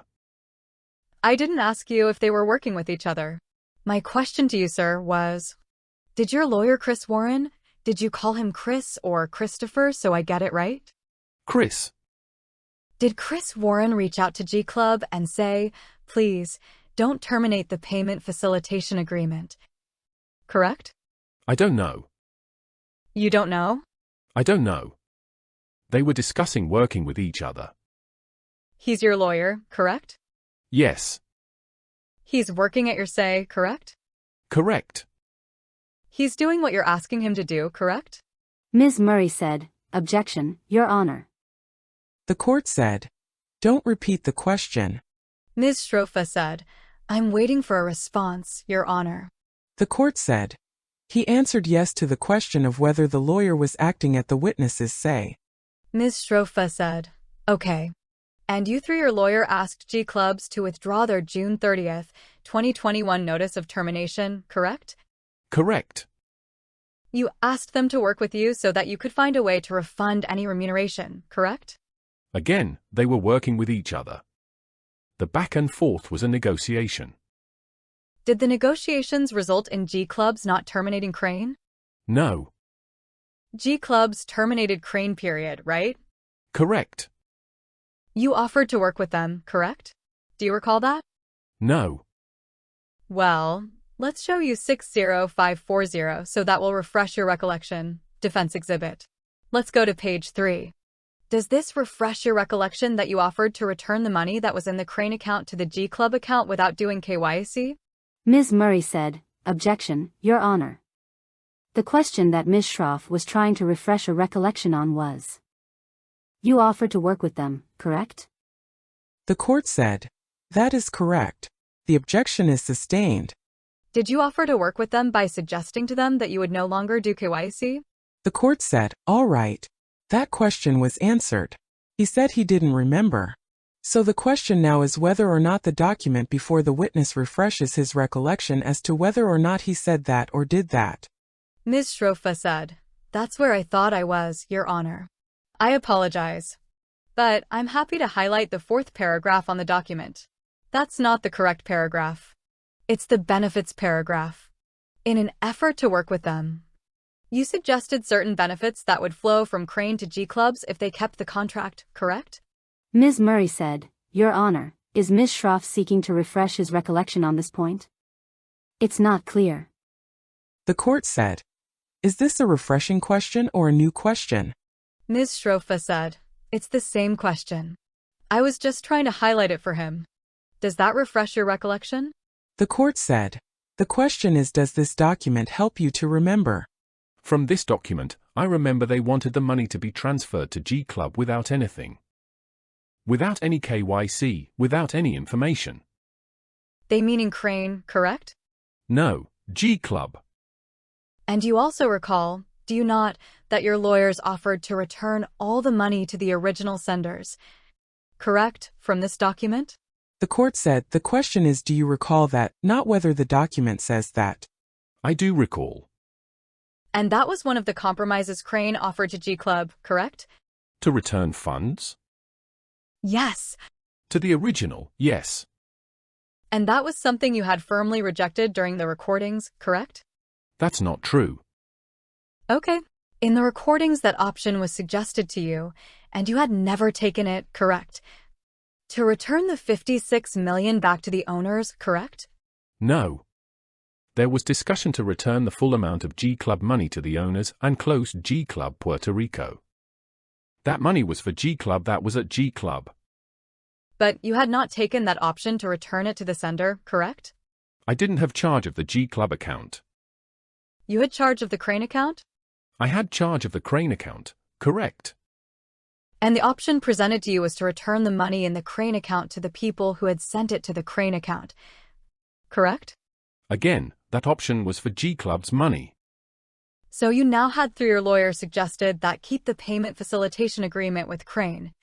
And we will return the money as you asked before, correct?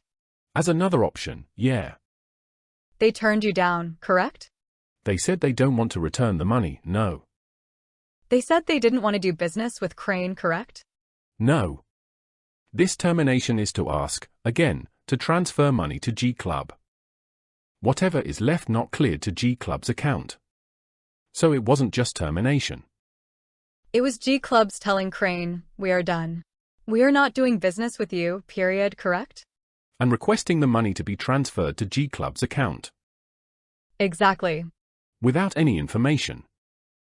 Exactly. And they were done with you, correct? Again, they wanted to transfer the money. Could you hear the question? Yes, I did. They were done with you, correct? Ms. Murray said, "Objection, Your Honor." The court said, sustained. Why did you go to arbitration, by the way? Why did I go? Yeah. I had to. You had to because G Club wouldn't do business with you anymore, correct? I had to because G Club was requesting the money, $50 million. G Club said we're not working with you anymore, period? 'Cause I wasn't transferring the money. Whatever the reason, sir, they refused to work with you, correct? Ms. Murray said, "Asked and answered." The court said, asked and answered. Move on. You went to arbitration, correct? Correct. You were ordered to return that 56 million back to G-Clubs, correct? Correct. You gave all the recordings that you had here to the 3 arbitrators, and they told you to return the 56 million back to G-Club? Ms. Murray said, objection, compound. The court said, did you give the recordings to the arbitrator? The witness said, my lawyers might have, yeah. The court said, well, answer what you know, not what possibly happened. The witness said, I don't know. You went to the arbitration, right? I did not, no. You didn't go to the arbitration hearings? Which one? Any arbitration hearing. The first one, no. You didn't go to the first one at all. Is that your testimony? The first one? Yes. I don't recall, no. You don't recall or no? It was a video or a meeting. No, I wasn't. You didn't go? I don't think so. So your company's account was being terminated. You did not go to the arbitration? My attorneys went. Right. But you didn't go? Ms. Murray said, asked and answered. The court said, sustained. Ms. Shrofa said, I just want to be clear. The court said, you asked him whether he went. He answered, move on. You went to the second proceeding. Is that your testimony? Yes, I attended that. And at that proceeding, there was still the same recordings, correct? Again, I don't remember what recordings they gave them. Okay. Do you remember any recordings? Do I remember any recordings? Yes. Any of the recordings that were here in this trial, do you recall them being part of the arbitration? Any? Yes, any. Maybe 1 or 2, yeah. Maybe 1 or 2. The court said, so I don't want you to guess at it. I want you to state what you know. At least 1, yeah. You had $56 million plus a 2% fee at stake in the arbitration. Is that fair to say? Can you repeat your question? Sure. You had $56 million and a 2% fee at stake in the arbitration, correct? Correct. The arbitration could go your way or the arbitration could go G-Club's way, correct? Correct. Fair to say you were an interested party in the arbitration? Not for the 56 million, no. You were not interested in the 56 million? Not at all. Because that's not the amount that would generate the 2% fee. You were not at all interested in that, that's your testimony? I was not interested in keeping the 56 million, no. On what money were you earning that 2% fee? At that point? I didn't ask you about that point, sir. Still, I'm talking. At that point. The court said, please allow him to answer. Ms. Shrofa said, I think he's misanswering the question. That's my problem. I just want to make sure the question is clear. The court said, repeat your question. Ms. Shrofa said, thank you, Your Honor. On what dollar amount is the 2% fee imposed by Crane calculated? On the cleared amount. And how much had you cleared? At that time it was about 97 million. And that 97 million was cleared from the Crane account, correct? Correct. The larger the amount in the Crane account, the larger the amount you clear, correct? Yeah. And the larger the amount you clear, the larger your fee, correct? Correct. As part of the negotiations that your lawyers, as you put it, discussed with G-Clubs to keep the payment facilitation account, Crane suggested that if the account did not remain in place, you would send the funds to the state of New York's unclaimed fund office, correct? Might have been mentioned, yeah. And they still did not keep the payment facilitation agreement with you, correct? Correct. Now, it was G-Club that filed the notice of arbitration, correct? Correct. There were 3 arbitrators, correct? I don't recall the exact number. The arbitrators found no risk of money laundering, correct? Ms. Murray said, objection, Your Honor. Can we discuss this either at sidebar or perhaps when there's a break for the jury? The court said, sustained. Fuel approach, please. Continued on next page. At the sidebar. Ms. Murray said, Your Honor. The arbitrator's decision is considering information that is not the same as the information at this trial. The severe risk of prejudice in confusing the jury to suggest that any of the findings of the arbitration panel and any of the evidence considered by them in an entirely separate manner would go to in some way the question that I think Ms. Schroff is seeking to introduce it for. Which is to imply that G Club is a legitimate business, and that in fact a judicial panel found that. It's different evidence than this jury is considering. It's extremely prejudicial. It should not come in. Ms. Schroff said, Your Honor. Isn't that the exact same thing that the government is seeking to do by asking this witness whether or not it was his impression that Ana Izquierdo or Limari Reyes lied during the arbitration proceeding? And that is why the arbitrator found for G clubs. That is literally exactly what they're seeking to do. And I'm simply asking what he understood the arbitrators to find. It is literally exactly the same thing. She's trying to show that the arbitration only resulted in this result because G Club's people lied. I'm trying to show that the arbitrators had more information than just a lie. The court said, she's not brought up the arbitration. She has not said that the arbitrators made a finding based upon lies stated by those two women. That's not her argument. It's entirely inappropriate for you to try to get out of this witness the legal conclusions of the arbitrators, and so I will not allow that. Ms. Schroff said, I understand that, Your Honor. It's not a legal conclusion. It's the arbitration award that he as the owner of Crane was told of. The court said that he was told to pay over a certain amount of money. That's one thing. It's another thing to say that the arbitrators concluded that there was no money laundering. That's completely different. Ms. Schroff said, it was a finding. The court said no findings. Ms. Schroff said, Your Honor, again to go back to what Ms. Murray is going to seek to elicit on redirect is exactly that. She's trying to show that the only, otherwise. What is the relevance of his impression that Ana lied or Limari lied? It is only to show that the lie led the arbitrator to a certain decision. That's the logical conclusion. Otherwise, why is it even relevant? The court said, the arbitrators considered much more evidence than the testimony of these two witnesses. Ms. Murray said, Your Honor, in any event, I don't intend to elicit that testimony from Mr. Khaled with respect to those two witnesses, so it's a moot point. And we completely agree that the arbitrator's judicial finding, the decision should not come in. And depending how the questioning goes, we may at the end of the trial ask for a jury instruction to that effect so that they know what weight to give it. If any, but we agree with Your Honor that it should not come in. The court said, and you're not seeking to elicit testimony about the findings from any other witness, correct? Ms. Murray said, correct. The court said, all right, you're not going to go there. We're going to go until noon. Ms. Schroff said, that's fine. I still have one more question, one more issue. I'm not really clear what the hearsay objection is to the letter sent by Crane to G Club. The court said, how is it that he can authenticate a letter that he is not the author of? Ms. Schroff said, he can say I can't authenticate it, but he helped his lawyer prepare it. Their objection was hearsay. Your Honor. Ms. Murray said, it was several bases. Mr. Kamraju said, hearsay and relevance to not authenticate.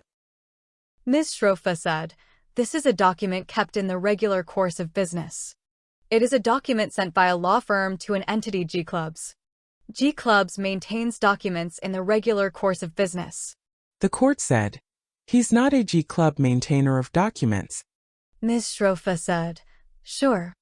But he knows, and of course his lawyer is his agent, that what's good for the goose is good for the gander.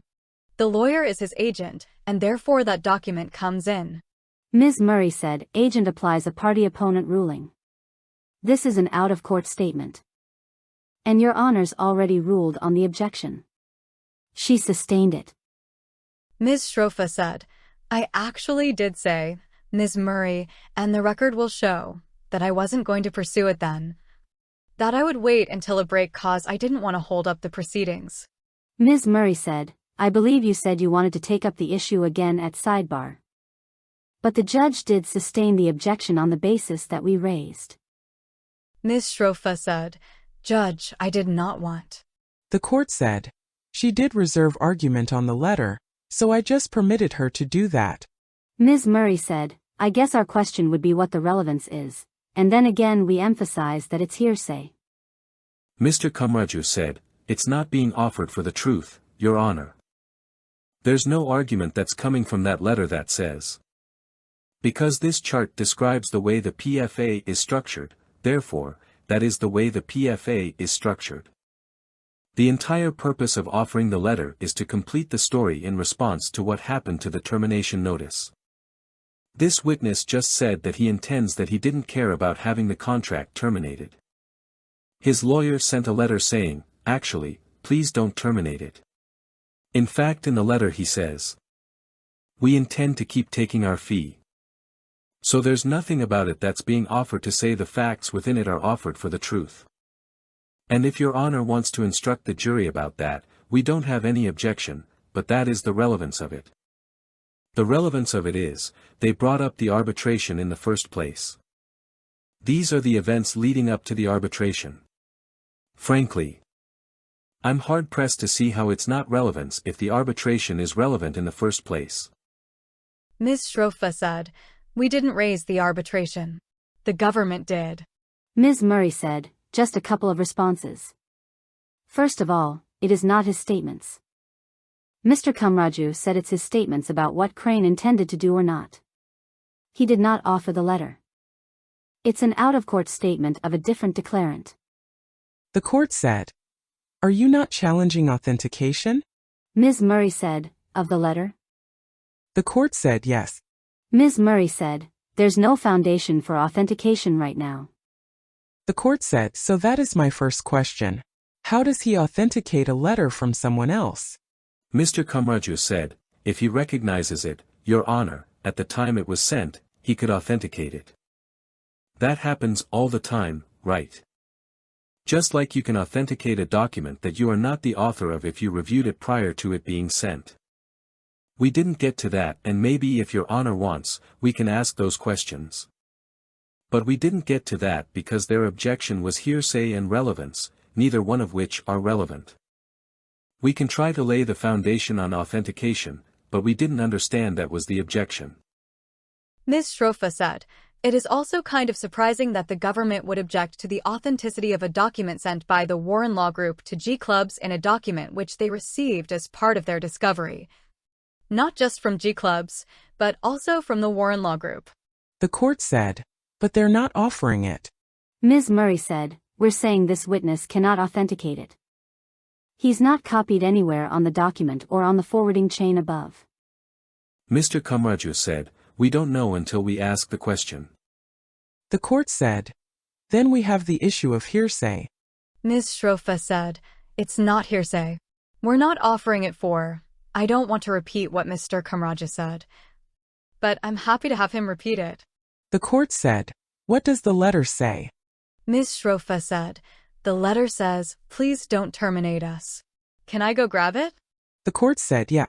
Ms. Shrofa said, "Thank you." The court said, "So what does the letter say?" Mr. Kamraju said, "The letter, I have a copy." The letter basically outlines reasons why G Club should not terminate the PFA, and explains Crane's position. For example, why the PFA does not grant them the ability to terminate. To borrow one of the government's phrases, we're not offering it for the truth. We're in fact offering it for its falsity. Which is a position the government has taken regularly with respect to why something is not hearsay. None of this is something that we're going to say is true.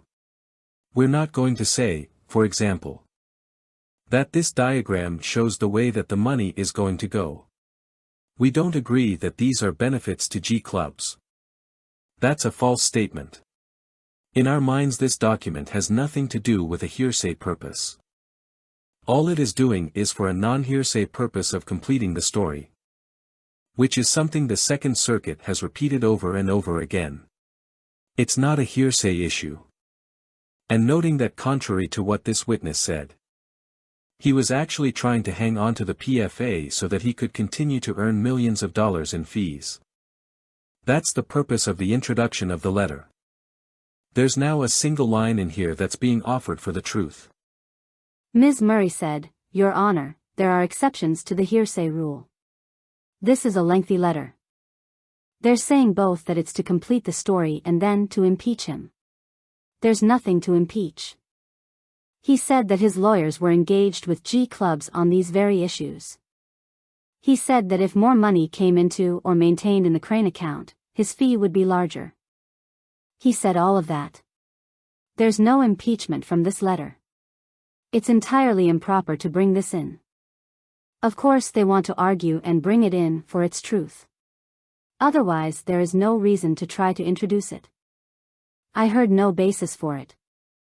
Mr. Kumraju said, he testified that he wanted to hang on to the agreement. I'm sorry.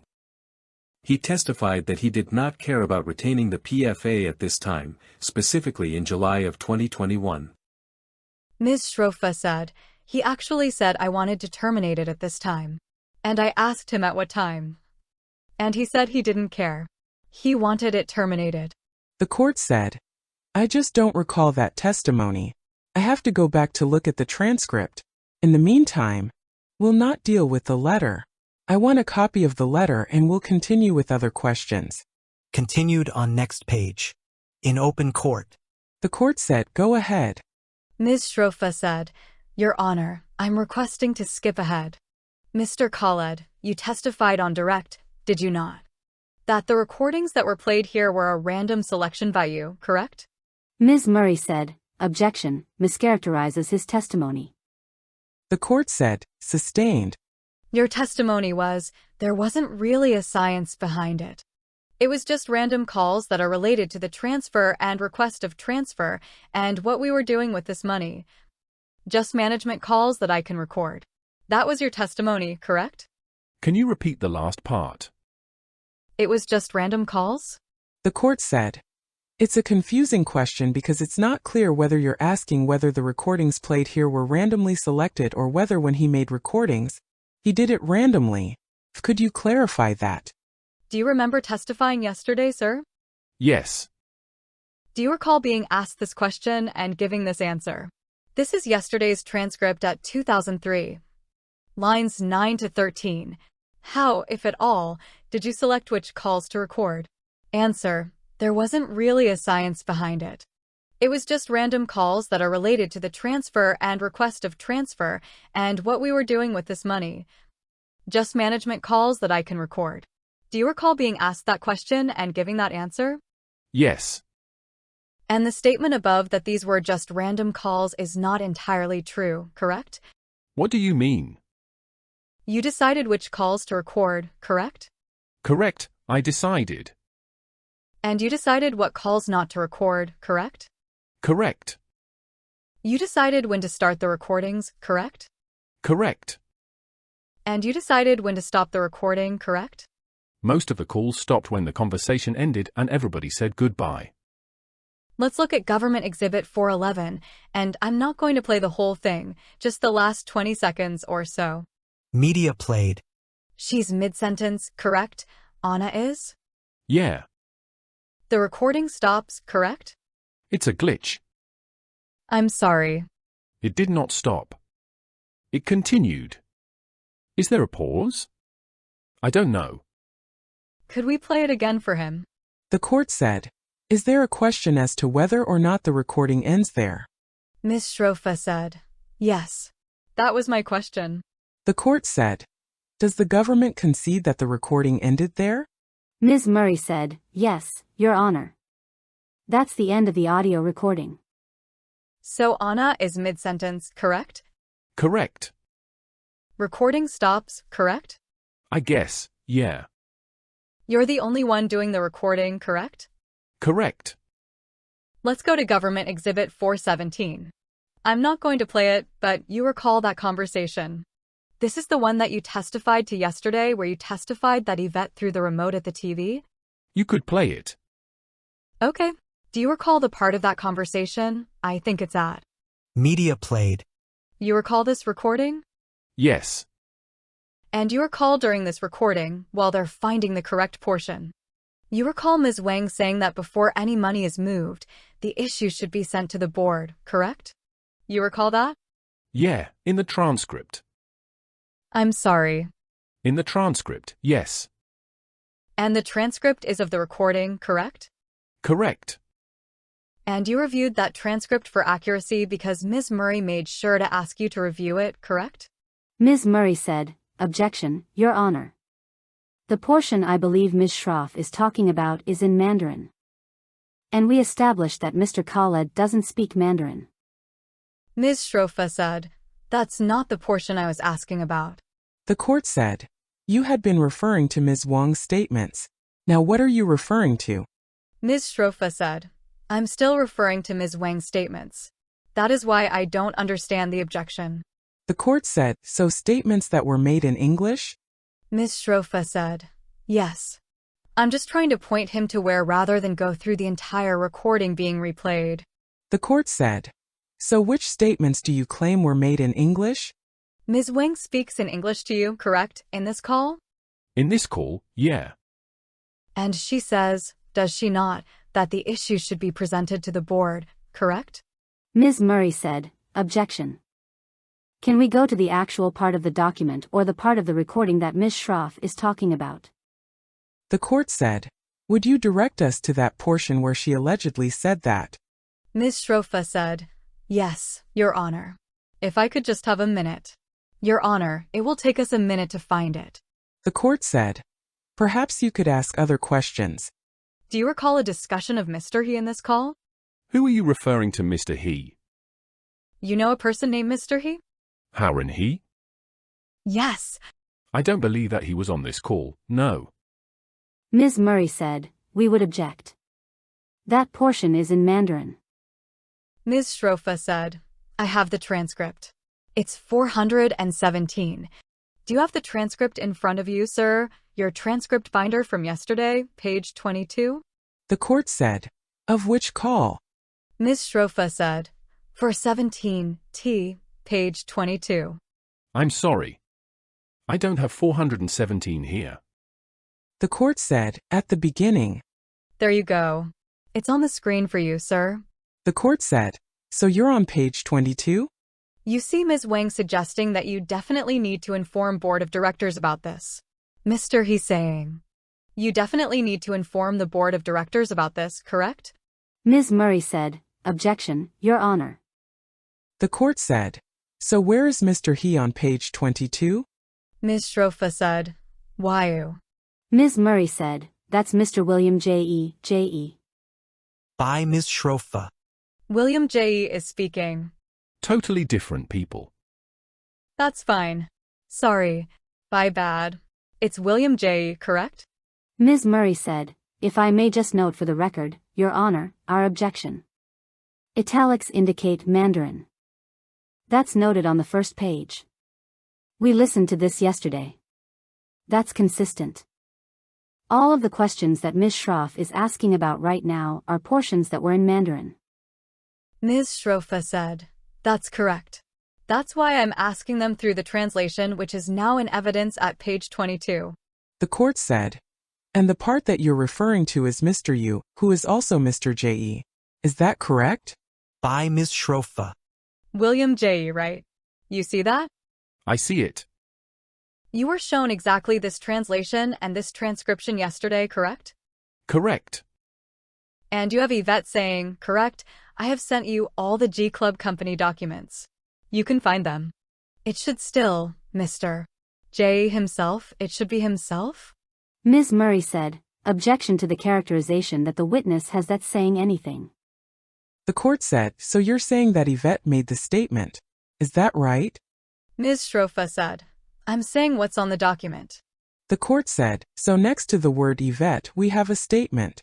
That's not the witness's statement. It's Yvette's statement, correct?" Ms. Shroff said, "Yes, it's Yvette's statement to Mr. Khaled, who is on the call." Ms. Murray said, "It's in Mandarin, Your Honor." The court said, "There are a number of people on the call." Ms. Shroff said, "Yes, absolutely. And the document is an evidence stating all the people that are on the call. So if I could go back." She's talking to me in Mandarin? Could you go back to page 21? And according to that transcript, because it's in italics, Yvette is speaking in Mandarin according to you, correct? Ms. Murray said, "Objection to, according to you." The court said, So the transcript says that words in italics are in Mandarin, so it's according to the transcript. Okay. It's in Mandarin, correct? Correct. And if you keep scrolling to the document, correct? This is the translation of what Yvette is saying on the call, correct? Correct. And Yvette is speaking in Chinese, correct? I mean in Mandarin, correct? Correct. And she and Mr. Miles Guo are speaking, correct? Yes. And you're on the call, correct? Yes. And according to you, I just want to be clear. You don't understand anything of what is going on during this call that you record? Ms. Murray said, that's a mischaracterization. The court said, so do you understand Mandarin? The witness said, no, Your Honor. The court said, did you understand when they were speaking Mandarin during the phone call? The witness said, no, Your Honor. The court said, please continue. And after the phone call was over, did you discuss this interaction with anyone? With Alex? And other than with Alex, did you discuss it with anyone else? No. How about with Ms. Wang? No. And you've now reviewed in preparation for your testimony here the translation of this recording, correct? Correct. And in the translation, there's no indication that Miles Guo says during this call there is no reason to go to the board, correct? Ms. Murray said, objection, speaks for itself. The court said, sustained as to what it does not say. Are you asking the witness to review the entire transcript to search whether Mr. Guo made a certain statement or did not? Ms. Shrofa said, yes, I believe I am, actually. And I think he's reviewed this transcript several times. The court said, well, we'd have to give him an opportunity now to review unless he has a recollection. Do you have a recollection of whether Mr. Guo made that statement? The witness said, no. Ms. Shrofa said, I'm happy to come back to that question after the lunch break. And perhaps the witness can review it through his lunch break. The court said, no, the witness is not required to review documents during the lunch break. Ms. Shrofa said, I said perhaps. I'm happy to wait here. It's up to the court. The court said, so is it your testimony that you do not recall whether Mr. Guo made the statement? The witness said, I don't. The court said, you do not. Go ahead. By Ms. Shrofa. After this call, do you know if William J.'s suggestion was in fact followed? No. Do you know if Yvette Wang's solution to go to the board was in fact followed? Again, no. You'd agree with me, would you not, that this was quite a tumultuous conversation, correct? What do you mean by that? It was a heated conversation, correct? At the end, yeah. And there were parts of it that you didn't understand, correct? Correct. It involved you as well? The conversation involved you, correct? Not pertaining to G Club, no. Were you a disinterested party in the conversation?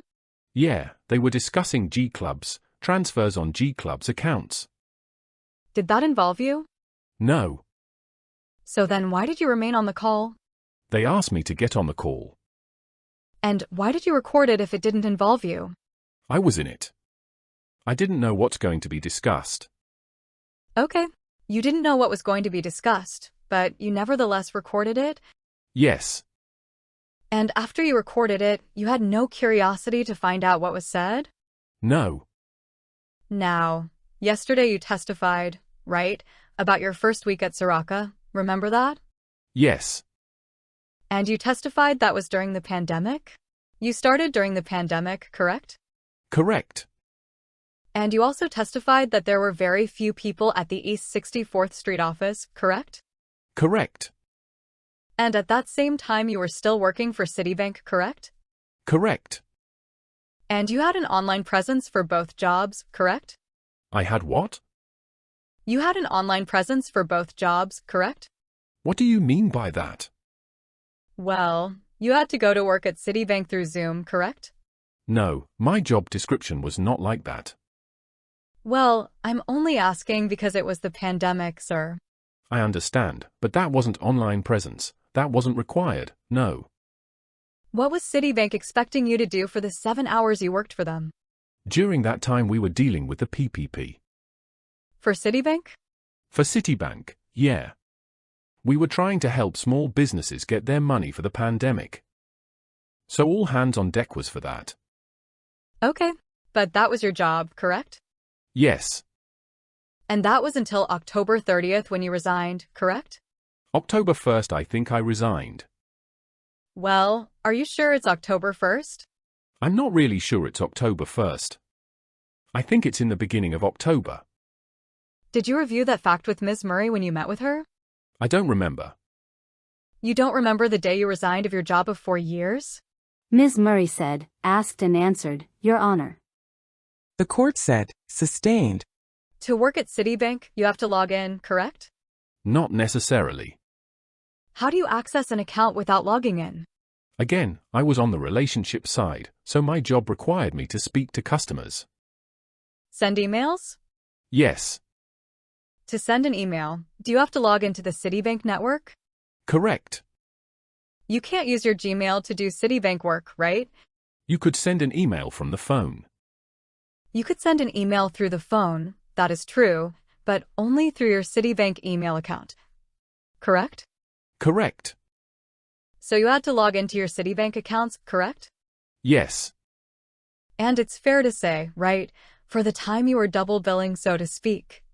You didn't want a Citibank to find out you were working at Saraca, correct? No. That's not fair to say? I didn't want them to find out. So you had to juggle 2 employers at the same time, correct? Correct. So on the days that you went to East 64th Street, how did you do Citibank work? On the phone and on the laptop. On whose phone? My phone. Which phone? My phone. Was that your personal phone? Was that the phone given by Citibank? Or was that the phone given to you by Saraca? No, there's an app that is for the Citibank email on my personal phone. So you used the Citibank app to take Citibank calls? Emails, like emails. What specific is your question? My question is what happened when a Citibank client called you. How did you handle that? I would answer. What happens if you were in a meeting with Mr. Guo or with Ms. Wang or with Alex H? I would call back. You would call back? Yeah. So you made judgment calls as to which was more important, the Citibank question or the Saraca question. Can you repeat the question? Sure. If a Citibank client called you while you were in the middle of a Saraca meeting, how did you prioritize? If I'm in a meeting, I would call back the client. And if you were on a call with a Citibank client and Yvette Wang called you or Miles Guo called you, you would prioritize Citibank, finish the call, and then go to Miles Guo? Might have, yeah. You just don't know, correct? It depends. And you kept no timesheets, right, for Citibank? I wasn't required to. I understand. But you were doing 2 jobs all at the same time, right? Correct, but there was no time sheets. There's no requirements of certain time I have to report and leave in either work. Right. There were no requirements on you at all, right? That's why you were able to do this. Charge 2 people at the same time? Ms. Murray said, Objection. The court said, overruled. You can answer. So, again, I didn't have a timesheet for both. So there wasn't a requirement of 40 hours at a certain job and 40 hours at a certain job from 9 to 5 or that schedule. So there was no timesheet if that's what you're asking. Ms. Strofa said, Your Honor, that wasn't my question. The court said, there was a 2-part question about whether there were any requirements, and then there was a question about whether he could double bill. Ms. Strofa said, Right. The court said, so he's answered whether there were requirements, so now you can answer whether you could double bill. By Ms. Schrofa. Because there were no time requirements? I wasn't billing. It's not a bill. It's wage. You're cashing a check, right? Yes. For what? For work. Right. So I'm asking you, how you did 14 hours of work in a 7-day day? Like I said, it wasn't hourly, so I fulfilled both jobs' requirements. I attended all my meetings that needed to be attended when I was requested. You attended all of your meetings. So if Citibank had a meeting at the same time Saraca had a meeting, you attended both meetings? Ms. Murray said, Objection. That's not his testimony. The court said, you can answer. It never happened where there's two meetings at the same time. Now, when you resigned from Citibank, you were terminated pending an investigation, correct? I resigned. Resigning is before. You can't be terminated after resigning. I don't understand you. Well, you resigned, correct? Okay. Citibank had to accept your resignation, correct? Correct. Citibank had to decide whether if you were resigning in good standing, correct? I don't know that. Well, they had to decide whether to give you your pension at Citibank, correct? Let me ask you this way. If Citibank found out that you had been working on the side for a company that Citibank had closed its accounts, do you think Citibank would have given you your pension? Ms. Murray said, "Objection, Your Honor. Calls for speculation, no personal knowledge." The court said, sustained. Citibank has a policy, right, after a person resigns to either accept or not accept a resignation. I wouldn't know that. You wouldn't know that? No, I don't. How did you resign? I sent an email to my manager sent an email to my manager. You sent an email to your manager, and did Citibank respond? Yeah. Do you recall if they told you that you were terminated pending an investigation? No. You don't recall? No. Sir, did you have an exit interview with Citibank? I don't recall. Do you recall ever disclosing to Citibank that while you were working at Citibank you were also working at Saraca? No. The court said, "One moment, please." Pause. The court said, "Go ahead." Now, you testified on direct, right, that in your first week at Saraca, you were tackling the issue with Citibank and trying to find an account for Saraca and GTV, correct? Correct. And what do you mean when you say tackling the issue with Citibank? I was still trying to find out what's the status of the account and how Yvette is going to receive the checks of the balance that was stuck at Citibank. At Citi, correct? Correct. And who at Citi were you dealing with then? James Song. Continued on next page. By Ms. Shrofa. James Song, correct? So James Song was a colleague of yours, correct? Yes. And did James Song understand that you were calling him as an employee of Saraca, or did he think you were trying to resolve the issue of these bank accounts as an employee of Citibank? So. Ms. Murray said, "Objection, Your Honor." The court said, "You can answer." So when I started in August. Started where? At Saraca, the accounts were already closed. Okay. So what I meant tackling the issue of Citibank is receiving the checks and opening up a new account for them. Okay. So you are now no longer talking to James Song, as you said a minute ago. Not in regards to the account, no. Okay. So let me just go back to your testimony from yesterday, okay? You said you were tackling the issue with Citibank. Could you tell me with whom at Citibank you were tackling this issue? So I was dealing with Aaron to make sure that we received smaller checks or... Who's Aaron? Aaron Mitchell, the... Aaron Mitchell is not at Citibank. Yeah, correct. Right. My question to you is... Ms. Murray said, "Objection. It mischaracterizes his testimony." The court said, "So allow him to finish." You were saying. So I was getting checks from Aaron. And these are the Citibank proceeds of the checks that was blocked. That's what I meant.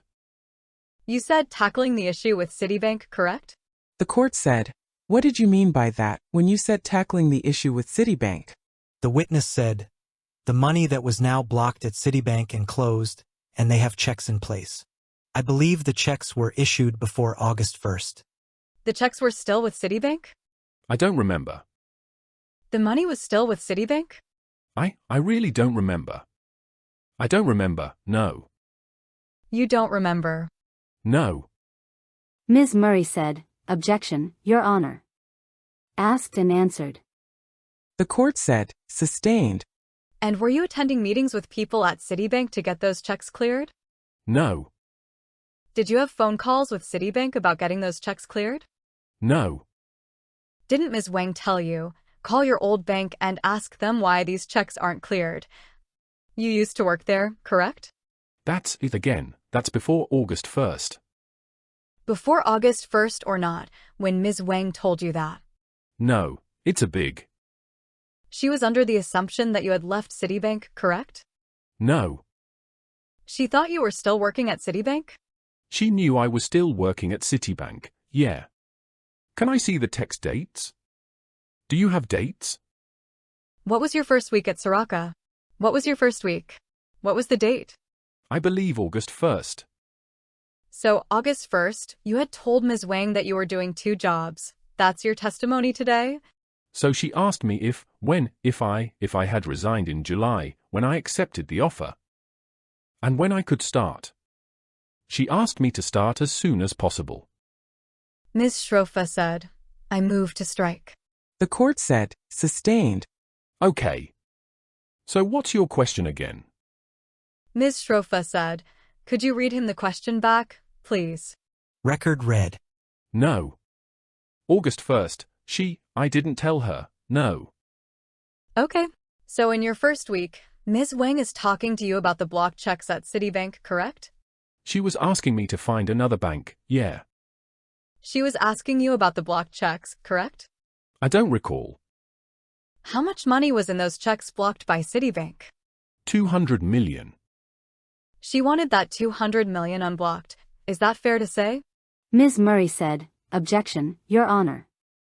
The court said, you can answer that question. I'm sure she did, yeah. And isn't the whole point of hiring an ex-Citibank employee so that they can help figure out how to block the 2 million being kept by Citibank? Ms. Murray said, objection, Your Honor. The court said, sustained. You were hired for your experience at Citibank, right? Ms. Murray said, objection, Your Honor. He doesn't know. The court said, sustained. Did you make any effort to get those $2 million back from Citibank? I wasn't in charge of that. All I did was get updates from John, from James. You got updates. And when you got those updates, did you tell him, hey, buddy, I'm working at Saraca now. Let's have a drink? I don't remember. I'm sorry. I misspoke. It wasn't 2 million, it was 200 million that was with Citibank, right? I believe so, yeah, it was 200 million.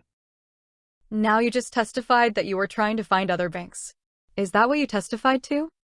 I don't want to get it wrong. You tell me. What else were you doing during your first week? Getting situated, email, figuring out the phone, payroll, and one of the things was they needed a new bank account. Well, you weren't doing payroll, right? I'm sorry? You weren't doing payroll there, right? No, setting up my payroll so I could get paid. Okay, so that took the whole week, or is that part of the week? I don't remember exactly. No. Okay, and you were trying to look for other banks now, correct? Correct. Okay, and G Clubs, you remember it had launched in October of 2020, correct? Correct. And you wanted to find different banks for G Clubs to do business, is that fair? No. And you tell me. Which banks did you contact? So I was trying to open an account for Saraca and GTV. Right. But where? I believe that Bank of Princeton and Signature. Well, how did you identify the Bank of Princeton and Signature? What do you mean? I'm sorry? What do you mean? Well, there are many banks, right? How did you land on Bank of Princeton and Signature Bank? I had contacts. Okay. In both banks. Okay. So you reached out to your contacts, correct? Correct. And you reached out to your contacts through your GTV or Saraca email address, correct? Or personal. I'm not sure. Okay. And then you talked to people at Bank of Princeton and at Signature Bank, correct? Correct. And this was in August, correct? I believe so, yeah. Well, that's your first week there, right? August, yeah, was my first week. Right.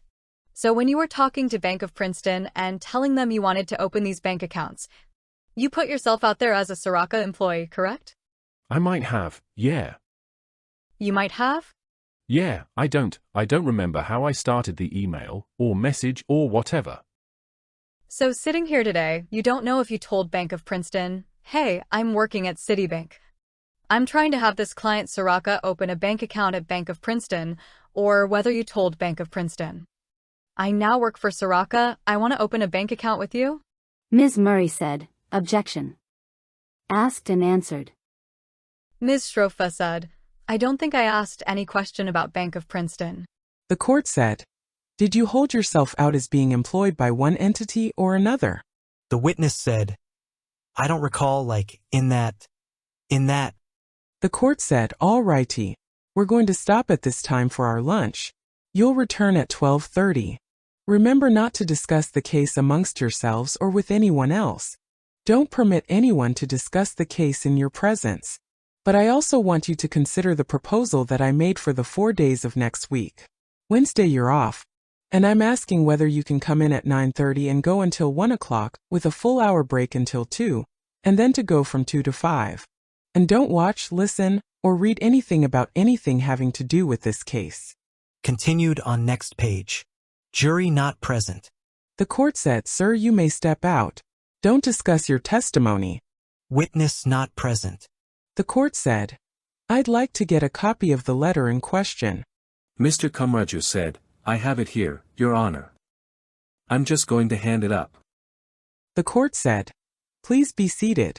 It is the contention of the defense that this letter dated July 11, 2021, from Warren Law Group to Limari Reyes Molinares is not being offered for the truth of the matter asserted. Is that your position? Ms. Shrofa said, yes, Your Honor. The court said, and your position is that it's being offered for what purpose? Ms. Shrofa said, Your Honor. I'm going to let Mr. Kamraju handle this because I stepped out from the sidebar, so I don't want to repeat. If that's okay with the court. Mr. Kamraju said, the letter is being offered for two purposes, Your Honor. One is to complete the narrative with respect to the events that lead up to the arbitration, which the government elicited, and second, to impeach the witness's testimony that he claimed that he did not want to remain in the PFA as of this time. The court said, does the government wish to add anything? Ms. Murray said, yes, Your Honor. On the point of completing the narrative. You can't just say that something completes the narrative to get it in. And to establish that this completes the narrative is offering it for its truth, it simply is. Which is not permissible. And separately, with respect to the alleged impeachment. The witness did not deny that the letter says what it says. He also didn't deny that his counsel was engaged in discussions regarding a PFA. There's simply nothing in this letter, which the witness did not write and which he was not copied on. Did not receive, that goes to anything that he said on the stand, and certainly doesn't impeach anything he said. The court said, so I understand the defense to be saying that he said during testimony, I don't recall this, that he was not interested in the PFA continuing at the time that this letter was written. Am I correct? Mr. Kamraju said, that is my recollection of the testimony, Judge, yes. Ms. Shrofa said, Your Honor. Ms. Murray said, this is. Mr. Kamraju said, also, sorry. Ms. Murray said, this is about issues that his counsel had about what was going on with effectively a contract dispute. It's not the question that they posed to the witness, which was what he wanted or didn't want. He answered that question. This is an entirely separate thing that relates to legal negotiations between two parties. Ms. Shrofa said, Your Honor. Ms. Sharonda has agreed to look at her transcript and give me the page number during the lunch break. I'd be happy to send an email to the court and copy the government on it. The court said, and you're claiming that this statement was made by the witness when? Ms. Shrofa said, I think he testified to it this morning. The court said, this morning? Mr. Kamraju said, it was this morning, Your Honor. This is the first time the letter came up was this morning. Through Ms. Shroff's cross. He said that he was, at that point he wanted to get out of the PFA. Which is the legal contract that is being discussed in this letter, not some distinct contract. Ms. Shroff asked him specifically at this time, I'm paraphrasing the question, we'll have the transcript. But, at this time, and he said July 2021, which is the period of the letter. He also testified that the lawyers were acting at his direction. In fact, he testified to that I believe in response to Ms. Shroff's question and I believe the court's question. The court said, "So it's your position that the letter contradicts his statement because it indicates a desire on his part to continue with the PFA?" Mr. Kamraju said, "Yes, Your Honor." Ms. Murray said, "And Your Honor, it's not his statement. He made a statement when he was testifying. That's his statement about what he wanted or didn't want. This is a legal negotiation as reflected in a document between two parties. He's not a party to it. If it were proper impeachment, they wouldn't have to say that it's being offered to complete the narrative. The fact that they're saying it's offered to complete the narrative of the timeline of what's happening in the negotiations regarding the PFA is offering it for its truth. It is not permissible." The court said, "And why do you think they're offering it for its truth?" Ms. Murray said, "Because they're trying to back this document into the case, Your Honor. So they can use it for other purposes." The court said, "What other purposes do you think they want to use it for?" Ms. Murray said, "I don't know. I anticipate that they want to use it in their argument at closing.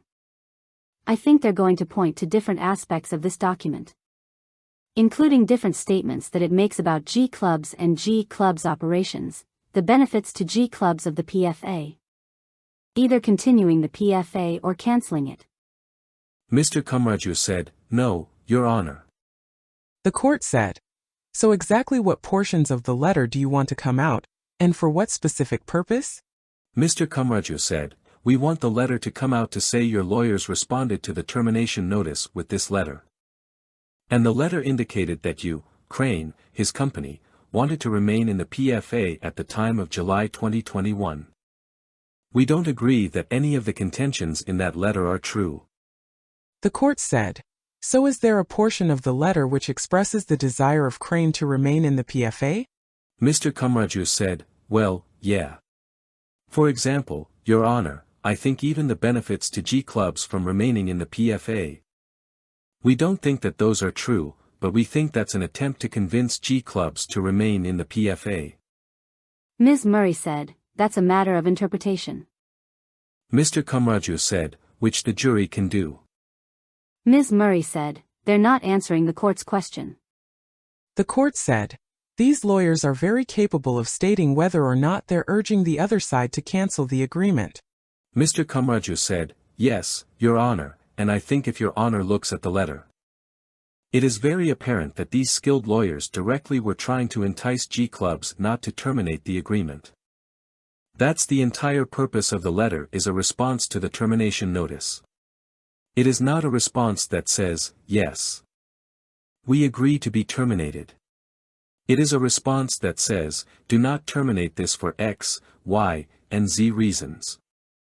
We are not going to argue to the jury that X, Y, and Z reasons were accurate, in fact. That's the opposite of our argument. It's for the same reason, when the government says, we're putting in this document for the falsity of it, that's not hearsay, it's the same concept." Ms. Murray said, "It's simply not impeachment, Your Honor. You asked Mr. Kamraju which portion of the letter he was going to point to impeach the witness, and he responded with two statements or two facts that he was seeking to elicit as supposed impeachment. And first of all, he can ask those questions without reference to this letter, without seeking to introduce this 4-page letter. And in any event, the sections that he's pointing to or the paragraph he's pointing to is not proper impeachment. There's no basis for impeachment. This witness has not denied anything that's reflected in the letter. And even if he did, this is not the way to impeach him." The court said, "All righty. I'm going to look at the letter. We'll come back at 12:30. Ms. Murray said, "And Your Honor, just for timing purposes, it's been 2.5 hours so far on cross this morning. I would just ask how much longer Ms. Schroff has." The court said, "Ms. Schroff?" Mr. Horton said, "Well, Your Honor, I'm going to play the video that one of the calls, because they want the call played. I don't know. Honestly, I'm a little discombobulated. I don't know. Maybe an hour?" The court said, "So I want you to be efficient in your asking of the questions. We'll meet again at 12:30. Luncheon recess. Afternoon session 12:50 p.m. Jury not present. The court said, "Please be seated. I'm going to have the witness step out." Witness not present. The court said, "So first of all, the government raised the issue that there was an arbitration. And what was established on direct was that G Clubs made a claim against Crane for certain monies, and ultimately there was a decision in favor of G Clubs after the testimony of Reyes Molinares and Izquierdo. I've reviewed the testimony of the witness from yesterday, and I'm calling your attention to Ms. Schroff's questions that start. Did you want the contract with Crane to be terminated? To exactly. They never were done with you. Correct. And his answers to those two questions as well as everything that came in between. And I believe that the jury is left with the impression that the witness and Crane were trying to distance themselves from their relationship with G Clubs. But the letter contradicts that. It shows that Crane was trying to keep this relationship alive. And I'm going to allow it to come in to the extent that it can be authenticated. So let's bring the witness back. Witness present. The court said, "And if you'll have the jurors brought in, please." Jury present. The court said, "Please be seated. Members of the jury, I had intended on calling you back in at 12:30, but something arose that is not the fault of the parties or myself, and so I apologize for the delay. You may continue with your questioning." Ms. Schrofa said, "Thank you, Your Honor." By Ms. Schrofa. Sir, you're familiar with G Clubs, correct? Yes. And you were never asked, as part of your job description, to design any website for G Clubs, correct? Me personally design? Yes. I had different tasks, so might have been to review the G Club website, yeah. You were not on the designing team of the website, correct? Designing team? Yes. No. You were not on the marketing team for G Clubs, correct? No, not officially. You were not unofficially any part of the marketing for G Clubs, correct? I was involved with a few items, a few tasks. What items? Name an item that you marketed for G Club. Like, for example, the G Summit. Okay. You marketed the G Summit? Not marketed, but looked at the location. Which location? Where they were going to have the G Summit. Which location did you look at? A hotel in Puerto Rico. So you want to visit a hotel in Puerto Rico as a possible site for the G Summit? Yes. Okay. What other things did you do for G Club's marketing? Just, like I said, minor tasks.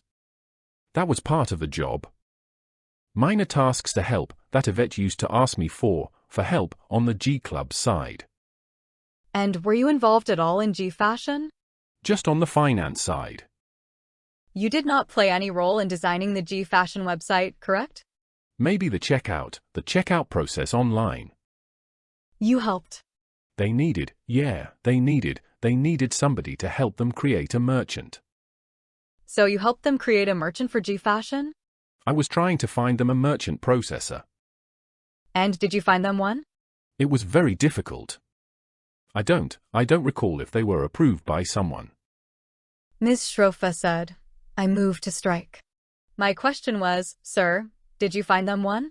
The court said, "Sustained. It's stricken. Just answer the question." Can you repeat the question? Did you find them one? I found, yeah. Excuse me? I did. And who was that? I don't recall the name. Okay. Did you help organize events for G Clubs? Like I said, just location. Did you help organize a raffle for a car? Not directly, no. Did you play any role in the actual provision of services to G Clubs? No.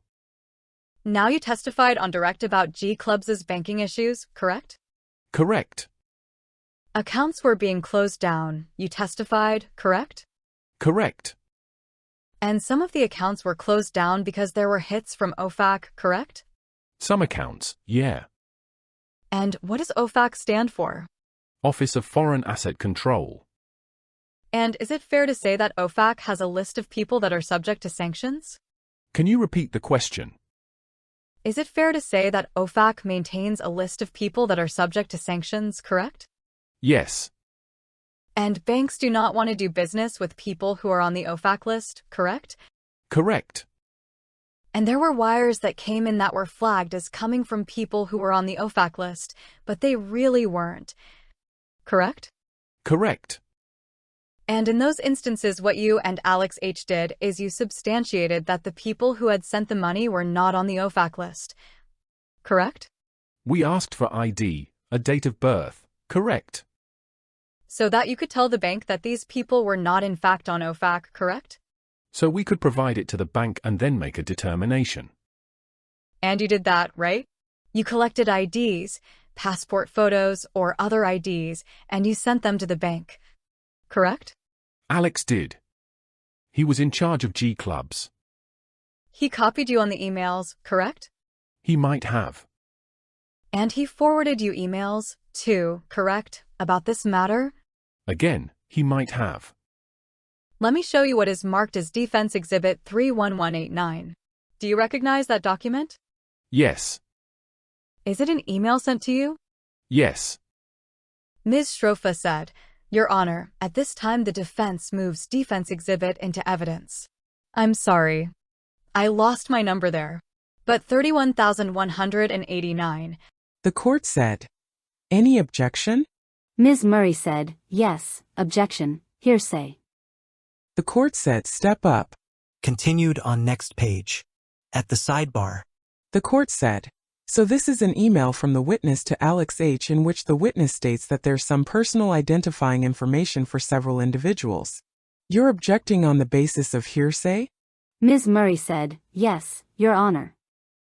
It's being offered for the truth that the people are on an OFAC list and that's the relevance of why the defendant, or the witness, is sending it to other people. It clearly doesn't fall under any exception. It doesn't go to his state of mind. Completing the narrative is not a hearsay exception.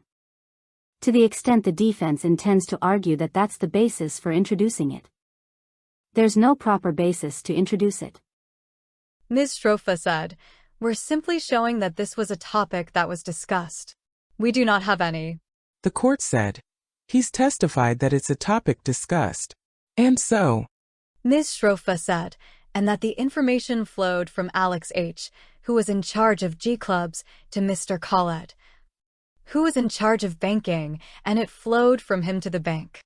We have no interest in saying whether these people were or were not on the OFAC list. And we don't intend to argue whether or not each one of these individuals were on the OFAC list.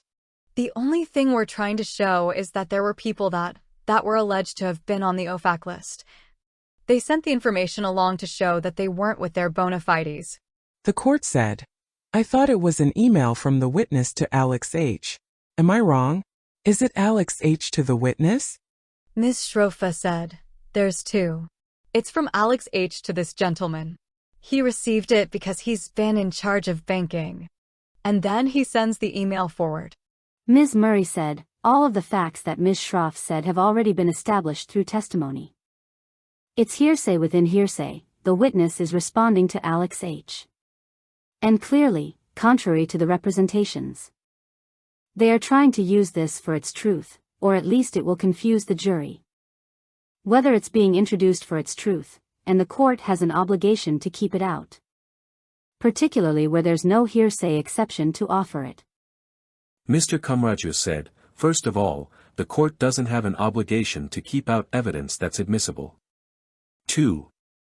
To the extent they continue to say that we are making representations that aren't true, there's a transcript. They are free to object during summation and Your Honor can rule. But the third thing I will say is that there is no rule of evidence that says because a witness has testified to something, that the party is not allowed to offer additional evidence corroborating it. That's why the government. The court said, How about cumulative evidence? Mr. Kamraju said, It's one email, Your Honor. I can't see how one email is. The court said, I'm not going to let it in. Mr. Kamraju said, Okay. Continued on next page. In open court. By Ms. Shrofa. Alex H. provided you with biographical data for people, correct, that were allegedly on the OFAC list? What do you mean by that, biographical? Passport ID.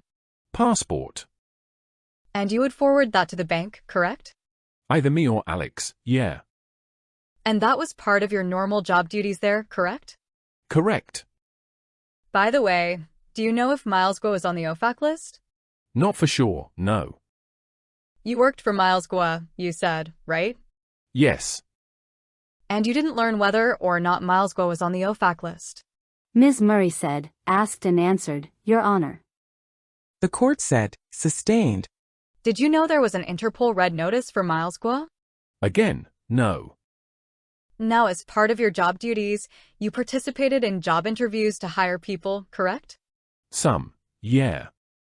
You interviewed a person named Miguel Rivera, correct? Correct. And you were part of an interview team, correct? Correct. You recorded that interview, correct? Correct. And that was a Zoom interview, correct? Yes. Ms. Strofa said, Your Honor, at this time I move DX 60535 into evidence. The court said, it is admitted. Defendant's Exhibit 60535 received in evidence. So, if I could just play for you, I think it's 18. While they're setting up, you remember this job interview, correct? Yeah. And who are the participants in the Zoom meeting? It was me, Miguel, who was being interviewed, I believe Ross, Alex, and Maya. And who's Maya? Maya was my assistant and worked for the group as well. And who paid for her work? Who paid her checks? I believe Lexington. You believe Lexington? Yeah. Everybody got paid, I don't know how she got paid. My question was not how much she got paid, sir. I don't know how she got paid. I didn't do payroll. Go ahead. You go. No, you go. You don't know who paid her, correct? No. Okay. Audio played. Ms. Strofa said, We can stop there. Do you recognize that voice? That's me. And you remember the statement that was just played, correct? Yeah. Did you in fact know the people behind G Clubs for 4 years at that time? I was referring to Yvette. You were referring to one individual? I was referring to Yvette. Okay. So your testimony is when you said that you knew people behind G Clubs for 4 years. You were only referring to Yvette Wang. Yes. Ms. Strofa said, Okay. Could we go to the next clip, please? Audio played.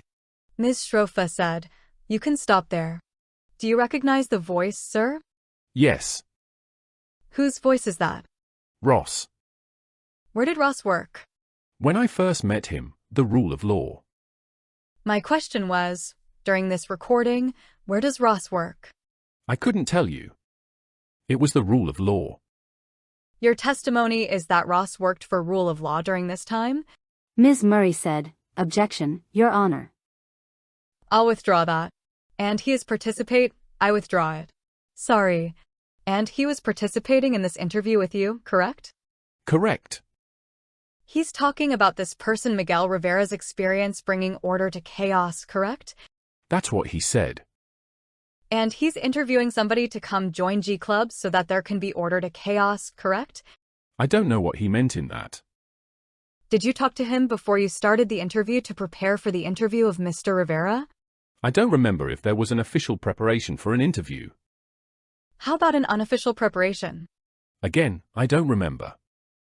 How about an ad hoc preparation? Ms. Murray said, Objection, Your Honor. The court said, sustained. Let's go. For what position was Mr. Rivera being interviewed? I believe finance. In what company? G Club Puerto Rico. Thank you. Ms. Strofa said, May I have the next clip, please? Audio played. Ms. Strofa said, We can stop there. Whose voice is that, sir? That's mine. And is it fair to say that Mr. Miles Guo had no awareness that you were interviewing Miguel Rivera? Ms. Murray said, Objection. The court said, sustained. He cannot speak about what Mr. Guo was or was not aware of. Did you tell Mr. Guo that you were participating in an interview for Miguel Rivera? No, not directly. How did you tell him indirectly? Maybe through Yvette. Maybe? Maybe Yvette told him. I don't know. You don't know, correct? I don't. You're just speculating when you say maybe Yvette told him. Maybe, yeah, maybe Yvette told him. It's a speculation on your part, correct? I don't know if Yvette told him. Okay. The court said, would you step up, please? Continued on next page. At the sidebar. The court said, this witness has trouble with big words. Words like admonition and speculation. And so I ask that you speak in a simpler way so that he can answer the questions efficiently. Ms. Strofa said, okay. I'm sorry. I did not, okay. Continued on next page. In open court. The court said, you may continue. By Ms. Strofa. Sir, you're just guessing that Yvette told Mr. Guo, correct? Again, I'm not sure if she told him. Okay. And when you were speaking on the clip that we just played to you, you were participating in an interview for this person to have a job at G Clubs, right? Correct. Now on direct you testified, did you not? That there came a point when you used the money taken from Crane to buy certain properties for yourself and your wife. Correct? I used the money to invest in properties. Okay. And how did you invest in these properties? Did you purchase them? I purchased them, yeah. Okay. And how many properties did you purchase? Total of 7.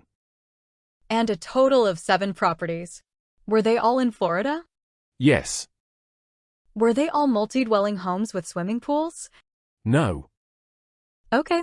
And how many of them were multi-dwelling homes with swimming pools? What do you mean, multi-dwelling? Single family. What do you mean exactly? I withdraw the question.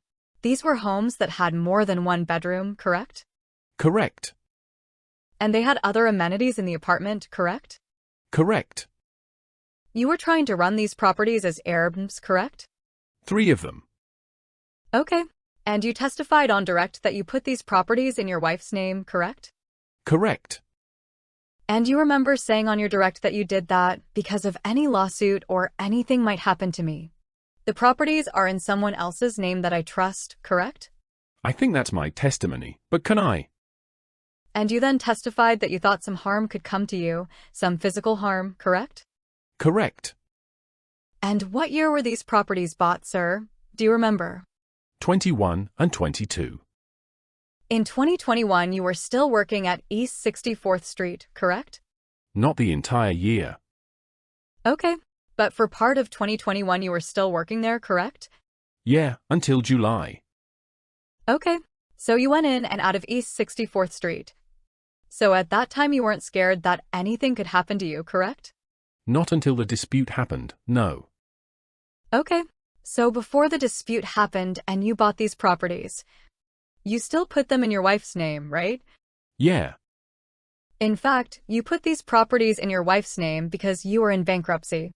And if you put them in your name, the trustee would seize them. Isn't that the truth? No. So what would happen if you put the properties in your name? What do you think the trustee would do with that? Ms. Murray said, objection. Calls for speculation. The court said, sustained. Did you have an obligation to report purchase of property to the trustee in bankruptcy? I don't know. You don't know? No. You don't know your obligations to your bankruptcy trustee? Well, at that time it's a Chapter 13 reconstruction of debt. So the entire debt was scheduled to be paid through that Chapter 13. Right. And you had to give the... I don't. I'm sorry. Go ahead. I don't know if I needed to let them know. You didn't need to give them a list of your assets? That's before. That's when you apply. That's when you apply. Millimy to whom? Not when you have a payment obligation. Again, I don't know. You're still under an obligation, sitting here right now, right, to the bankruptcy trustee to pay? Yeah, I have 2 payments for $8,000, I think. Right. And you still have to make those payments, correct? Correct. And isn't it true that you're supposed to give them a list of your assets so they can make sure that the payment schedule is set properly? Ms. Murray said, objection. Asked and answered. The court said, sustained. Who is Roman Yagidiv? Ms. Strofa said, let me spell that for you, Madam Court Reporter. Roman Yagidiv. He was a friend of mine and a partner. And when you described him to others while you were working at GTV, you called him just a contact, correct? I don't know what I called him. How about when you testified on the 10th, and you testified on direct that he was just a contact? Ms. Shrofa said, "Can we pull up that transcript for him, please?" Do you recall giving that testimony? Do you want me to read it? I just want to make sure it comports with your recollection. Yeah, it says, "and a friend that I knew." Right. That's who he was, right? So, yeah. Okay. And you used, how do you pronounce his name so I don't get it wrong? Is it Yagudiv? How do you say it? Okay. I'll refer to him as Roman, okay? Okay. That's easier. Okay. And you introduced Roman to people at G Clubs so that he could help provide services, correct? Correct. You introduced him because according to you, he had immigration contacts and experience, correct? Correct. And you wanted to employ him or have G Clubs employ him so that he could help people get a passport in Antigua, correct? Yeah, Yvette was interested in employing him, correct. Right. And Yvette, Ms. Wang, interviewed him, correct? Or talked to you about him, correct? She had spoken to him directly. And she declined to utilize his services, correct? I don't know. In fact, she told you that they already had people in Antigua who could perform the same services, correct? No. She never said that. And she sent you a text telling you to contact them directly in Antigua, correct? Again, I don't remember. Okay. Now with this gentleman Roman, you started another company all of your own, correct? Can you be more specific? Sure. You and he formed a company called Royalton, correct? Royal? Royalton. No. You didn't? Royal. Royal? Just Royal? I think Royal Asset Group, something like that. I'm sorry? Royal Asset Group. I'm not sure the exact name. Okay, but the two of you opened it together, correct? I think there was a third person and a fourth. There was I think 4 people. Is it still in existence now? Yeah. No activity. I'm sorry? It was no activity whatsoever. Okay. You also started another company, right? Called Kanji Capital Group, correct? That was started when I was still working for the group. Which group? For Guo and Yvette. And you pitched Kanji Capital Group as a possible private equity to Ms. Wang, correct? That's what she wanted me to create. Could you? Ms. Shrofa said, "I would just move to strike, Your Honor, and ask him to please answer the question." The court said, "You can answer the question. Your answer is stricken. Please read back the question." Record read. She asked me to create it. Your testimony is Ms. Wang asked you to create a company for her in June of 2021? It was before June 21. When before June of 2021? We started talking about this in February. Okay. And when did you culminate it, according to you? You mean when it was created? I'm sorry. I take that back. You created a brochure of the company, correct? Possible. Do you recall it or no? The court said, "So don't say what's possible. Say whether or not." I don't remember. Ms. Shrofa said, "Okay. May I approach, Your Honor?" The court said you may. What's your question? You created a pamphlet or a brochure promoting the Kanji private equity capital, correct? The court said, "The question is whether or not this document refreshes your recollection as to whether you did so." I didn't physically create it, but I'm familiar definitely with Kanji Capital Group. I said I didn't physically create this, but I am familiar with Kanji. Well, how are you familiar with Kanji? I own it with a partner. Who's the partner? Stephen Lorandi. Who is Stephen Landy? He was initially hired by G Clubs and the G Group. But who is he to you? I worked with him before. We belong to the same banking group. You helped Stephen Landy get a job at G Club? I introduced him to Yvette. You introduced him to Yvette, correct? Correct. Okay. And you and Stephen Landy together made this company, correct? We were asked to, yeah. Excuse me? We were asked to create this company. Okay, but you created it, right? I said we were asked to create it by Yvette, this company. Okay, but you created it then, right? We asked, yes. Okay, and you sent it around, correct? What do you mean? Who did you send that document to? I don't remember. Ms. Strofa said, okay, may I take it back from him? And you wanted this private equity company to be supported by whom? Ms. Murray said, objection to relevance. The court said, I'll allow the question. What do you mean supported? Who was going to fund it? It was going to have investors. And who were the investors to be? When the company was created, it was going to be promoted and it was going to be from the network of Yvette. And this was in June of 2021, correct? No. Like I said, we started working on this project in February. Right. And when did the project come to a final conclusion? You started in February. When did it come to a conclusion? It continued, but again, we never had any success with it. Okay, but my question is, when did it come to a conclusion and you sent it to Yvette? What do you mean conclusion, like created the company? Yeah. So we started in February. By the time it was created in Cayman, it was like probably June, May, June. Something like that.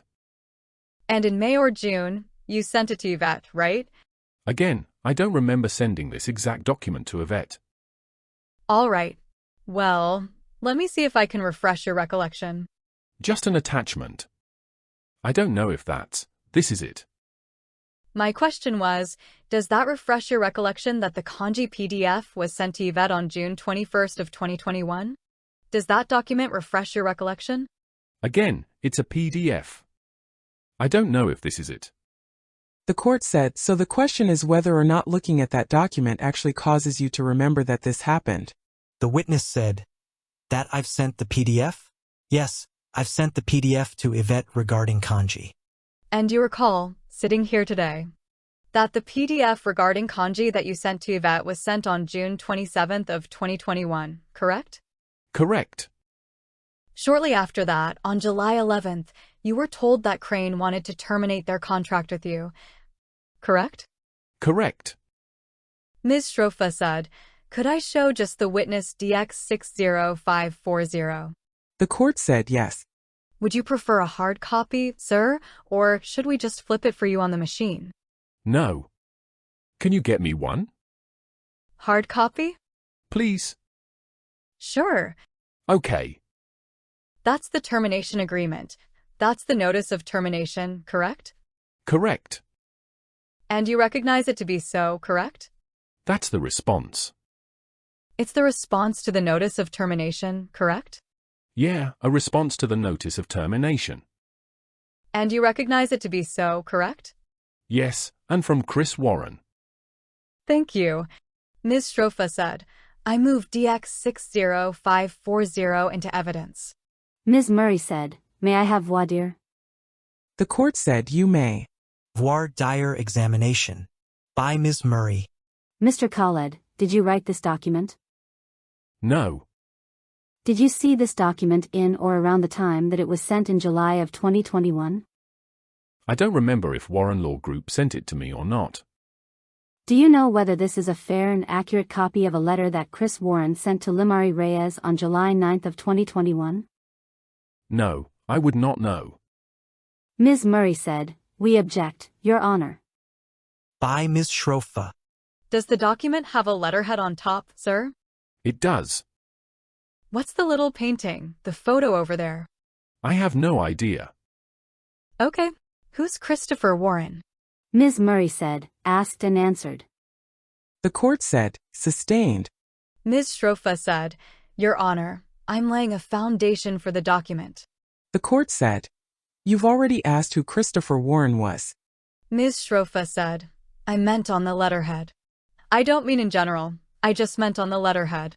The court said, so he's not reading from the document because the document has not yet been authenticated. By Ms. Schrofa. Who was Todd Culkin? Who is Todd Culkin? Right. He was my attorney. And did your attorney in fact send a response to the G Club notice of termination?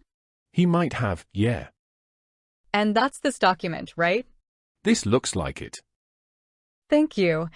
Ms. Shrofa said, Your Honor, we renew our application to have the document admitted into evidence. Ms. Murray said, same objection, but nothing further on that point. The court said, I'm going to admit the document. Defendant's Exhibit 60540 received in evidence. Ms. Shrofa said, Thank you, Your Honor. By Ms. Shrofa. You can set that aside. Now, Mr. Khaled, on March 8th of 2023, you signed a non-prosecution agreement with these 3 lawyers, correct? Can you repeat the date? March 8th. Do you recall the date of your non-prosecution agreement? Maybe I have the wrong date. Let me check. I do have the right date. March 8th of 2023. Do you recall that? Yeah. I'm not sure what the exact date of the signature. Okay. And you testified on direct that you were approached by the FBI and you did not immediately speak to them, correct? Correct. You were approached on July 26th of 2021, correct? No. Okay. You tell me when you were approached. November of 2021. You were approached by the FBI in November of 2021? Correct. Okay. And when was the first time you spoke to the prosecution after that? April of 2022. Are you sure it wasn't May of 2022? I'm sorry. I'm not sure. April or May. Okay. In November, when the FBI approached you, you declined to speak to them, correct? You said you had a lawyer and you did not want to talk to them. Is that right? Correct. And between then and the first time that you spoke to them on May 12th of 2022, you took stock of the fact that you had stolen $2.7 million, correct? I didn't steal $2.7 million. I'm sorry? I didn't steal $2.7 million. How much did you steal? I didn't steal. You didn't steal anything at all? No. And you're just returning the money because you didn't steal it? What returning money? The forfeiture. If you didn't steal it, why are you forfeiting it? I'm returning it based on the agreement that we have. But the agreement is based on things you did, right? Well, you know what? Let's talk about the things you did. You told them that you did wrong by opening bank accounts that were associated with Mr. Guo from July 2020 to July 2021. Correct? Correct. And they agreed to not prosecute you for that, correct? That's what the agreement says. They agreed not to prosecute you because you told them that you had engaged in financial transactions to hide funds, and that was between July 2020 and July 2021. Right? Correct. And then you told them that you had induced people to invest money in entities. And they told you they wouldn't prosecute you for that either, correct? Induced? Can you repeat that? The court said, Ms. Shroff. Ms. Shrofa said, I'm reading the agreement itself, Your Honor. That's why I'm happy to rephrase. Can I? You told them, correct, that you did wrong things to have people invest and that was illegal. And they said, okay, we'll not prosecute you for that, correct? That's not what the agreement says. It's fraud, a fraud scheme. You tell me what the agreement says. It was regarding a fraud scheme. Okay. You told them you ran an unlicensed money service from October 2020 to July 2021. And they agreed to not prosecute you for that, correct? Again, the agreement has that in regarding operating a non-licensed money servicing company. Right. But you testified on cross today that you were a licensed remitter, right? We had a license, yeah. Say it again? Yes, we did have a license. So why did you ask the government to give you coverage for something that was perfectly legal? Ms. Murray said, objection, Your Honor. Misstates his testimony. The court said, sustained. What unlicensed money services are they giving you coverage for? Ms. Murray said, objection. The court said, sustained. Your non-prosecution agreement says that they won't prosecute you for operating an unlicensed money services business from October 2020 to July 2021. correct? If that's what it says, yeah. What do you understand that to mean? In terms of what exactly? In terms of your non-prosecution agreement. What's your question? My question is, what is your understanding of the highlighted language? Which is your non-prosecution agreement? Operating an unlicensed money services business from in or about October 20 through in or about July 2021. Right. And what's the unlicensed money services business you ran? Crane. That's the unlicensed money services business you ran? I withdraw that. You testified, though, on direct that you had a license, right, to be a money services/business services remitter? Correct. Okay. So why do you need coverage? In case my lawyer did not have it 100%. Ms. Murray said, "Objection, Your Honor, to the extent that this goes into any." Ms. Shrofa said, "I have not asked anything about his lawyer." The court said, sustained. Could you take a look at page 1 of this document for me? The court said, I just want to remind all the attorneys to speak into the microphone so that the interpreters can hear you. Yes, I'm here. Do you recognize this document? Yes. Okay. This is your non-prosecution agreement? Correct. It's addressed to your lawyer? Yes. And it's signed by you? Yes. Ms. Shrofa said, Your Honor, at this time I move the document into evidence. Ms. Murray said, "No objection." The court said, it is admitted. Defendant's Exhibit 60529 received in evidence. Ms. Shrofa said, May I have the jury view it if they would wish? By Ms. Shrofa. Now it's part of your coverage. Right, and if I could just go back to the same page as before, the government agreed to not prosecute you for other crimes you'd committed. Correct? Ms. Shrofa said, If I could just make that larger for the jury and for the witness, please. Thank you. Correct? Yes. And one of the things that they gave you coverage for is? Do you see that over there? Ms. Shrofa said, and if we could just highlight that for him. The provision of materially false information concerning his, meaning you, personal expenses to a financial institution in or about 2016, correct? Yes. Okay. You did not know Miles Guo in 2016? No. And you didn't know Ms. Wang in 2016, correct? No. What was the lie you told the bank? I wanted to get a home modification for my house. Ms. Shrofa said, I move to strike. My question was, please, what was the lie? The court said, did you finish your answer? The witness said, no, I did not. The court said, okay, so please allow him to answer. So I was doing a home modification for my house, and I provided them with incorrect personal expenses. You called them incorrect? Yes. And? So by incorrect, do you mean it was like by mistake? No. Not accurate information about my expenses. I inflated my expenses. You inflated your expenses.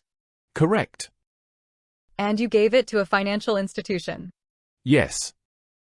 And in 2016, were you working for a financial institution? Yes.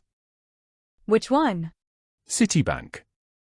Did you lie to Citibank and inflate it with Citibank or with some other bank? No, for my home modification, my home loan. Okay. Who was the home loan with? I think it was Wells Fargo. So you lied to one bank, Wells Fargo, while working for another bank, Citibank? Yes. Okay.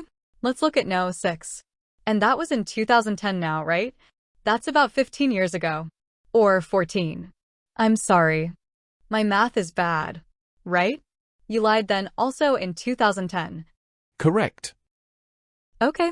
Then you wrote bad checks all through 2014 and 15, 7 different times, correct? Yes. And what was the dollar amount, by the way, on all these bounce checks? I don't remember exactly. Okay.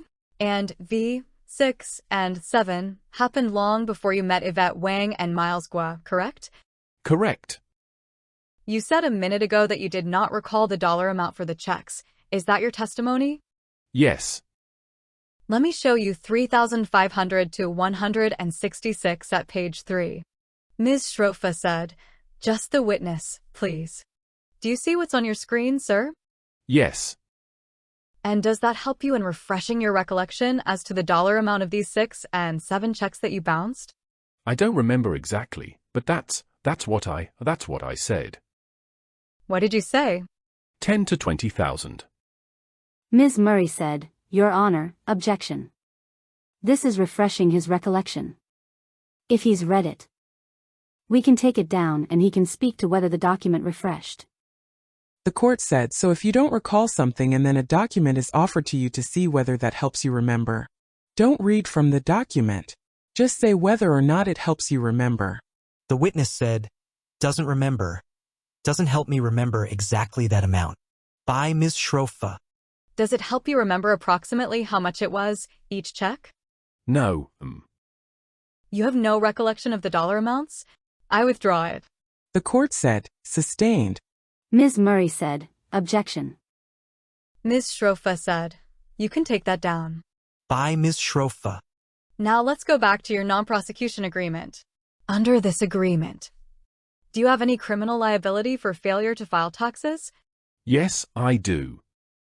And the government, through this non-prosecution agreement, gave you a way out from avoiding tax prosecution, correct? Ms. Murray said, objection. The court said you have to step up. Aye. Continued on next page. At the sidebar. The court said, so I don't know what the non-prosecution agreement says. Ms. Murray said, the objection is to the form. The government gave a way out of having to do something. It's an improper form of the question. She can ask what the document says. The document speaks for itself. Ms. Schrofa said, they did give him a way out. They said you can file your taxes in an amended form and you won't go to jail for failure to file taxes. That's the way out. Ms. Murray said, that is not reflected in the documents. There was no, or you will go to jail if you don't file your taxes. It's impermissible and improper. Ms. Schrofa said, that's common knowledge, you'll go to jail. The court said, does the government agree that if X and then Y, that's the way you frame the question? Ms. Schrofa said, okay, sure. Continued on next page. In open court. Ms. Schrofa said, could we put the non-prosecution back up? And if I could go to page 1. And page 1. If I could just have the first full paragraph. By Ms. Schrofa. And these are the no, I, to know. 8 is all the coverage the United States government gave you, right? Correct. And by the United States government, I mean Ms. Murray, Mr. Finkel, and Mr. Ferguson here. And of course Mr. Horton, who's not here, correct? Who? The 4 prosecutors, correct? The 3 prosecutors that I see. I don't know the other person. Okay. I don't remember. Okay. I don't remember him. Okay. And who is it signed by on the bottom? No, on the top. The United States Attorney's Office. 3 signed there, right? Damian Williams? No. And underneath is the signature, correct? Yes, the 3. Ms. Schrofa said, okay. And let's go to page 2. Actually, let's go back to page 1 at the bottom. You see the paragraph that says, moreover, if Khaled? You see that paragraph? Yes. Okay. And that tells you, does it not, that any testimony or information that you give, right, will be used against him in any criminal tax prosecution, correct? It says no testimony or other information given by you will be used against you in any criminal tax prosecution. Do you see that? It says will be used against you, against him. Continued on next page. By Ms. Schrofa. Say it again. It says, will be used.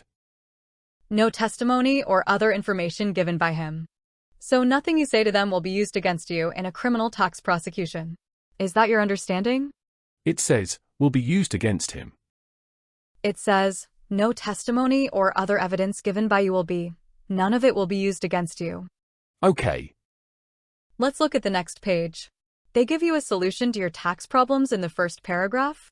Ms. Murray said, there's personal identifying information on this page.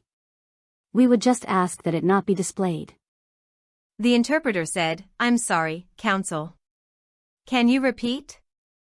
Ms. Murray said, there's personal identifiable information on this page. We ask that it not be displayed to the gallery. Ms. Shrofa said, it's public information in the bankruptcy. It's not personal. The court said, not the personal identifying information. That should not be displayed. Ms. Shrofa said, there's no personal identifying information. Ms. Murray said, there are addresses in the second paragraph, Your Honor. That's what we're referring to.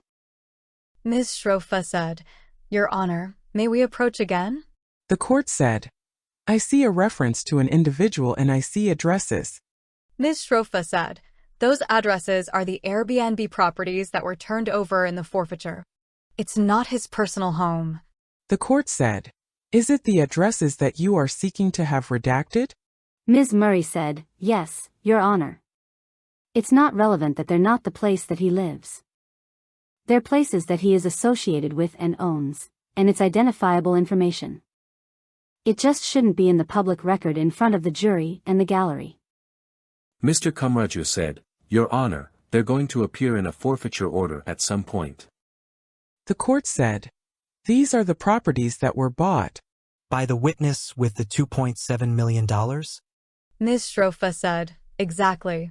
The court said, that can remain in there. Go ahead. Could the jury see page 2 of 4, and could you make it larger for them? So this agreement also allows you to file amended tax returns from 2009 to 2011. Correct? Correct. And the next paragraph, if I could have that blown up, are all the properties you bought with that $2.7 million, and that you were going to use for Airbnb and other investments, correct? Correct. And you had to forfeit all of these properties to the prosecution, correct? Correct. How many properties do you count, by the way? 7. Thank you. And the agreement also requires for you to return to the government the net equity value of your interest in the properties or the full sum of $2.7 million. Correct? Correct. We can take it down, please. What it does not make you return is the salary you earned while working at Citibank, correct? When you were also working at G Clubs, right, or Saraca, correct? Correct. It does not require you to return to them the wages you were paid while you worked for Saraca. Correct? No. I'm correct, right? You didn't have to give your wages back? I did not have to give my wages back, no. And in return for this non-prosecution agreement, you testified yesterday your obligation is to tell the truth, correct? My obligation is to tell the truth, yes. And yesterday you testified on direct that it is you who decides whether or not you're being truthful, correct? Correct. So it is your understanding that if you decided that the statements you've made to the prosecutors when you met with them 19 times and the statements that you made in court are truthful, all of the charges against you will never come to a criminal charge, correct?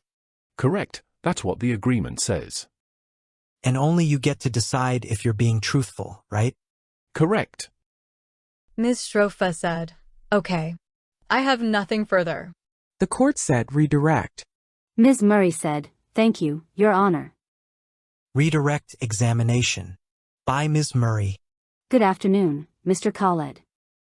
Good afternoon. We can start with the non-prosecution agreement if we could put that up again. That's Defense Exhibit 60529. You were asked some questions about your non-prosecution agreement on cross-examination just now. Do you recall that? Yes. Did your attorney sign your non-prosecution agreement? Yes. Who spoke to the government on your behalf regarding the terms of the non-prosecution agreement?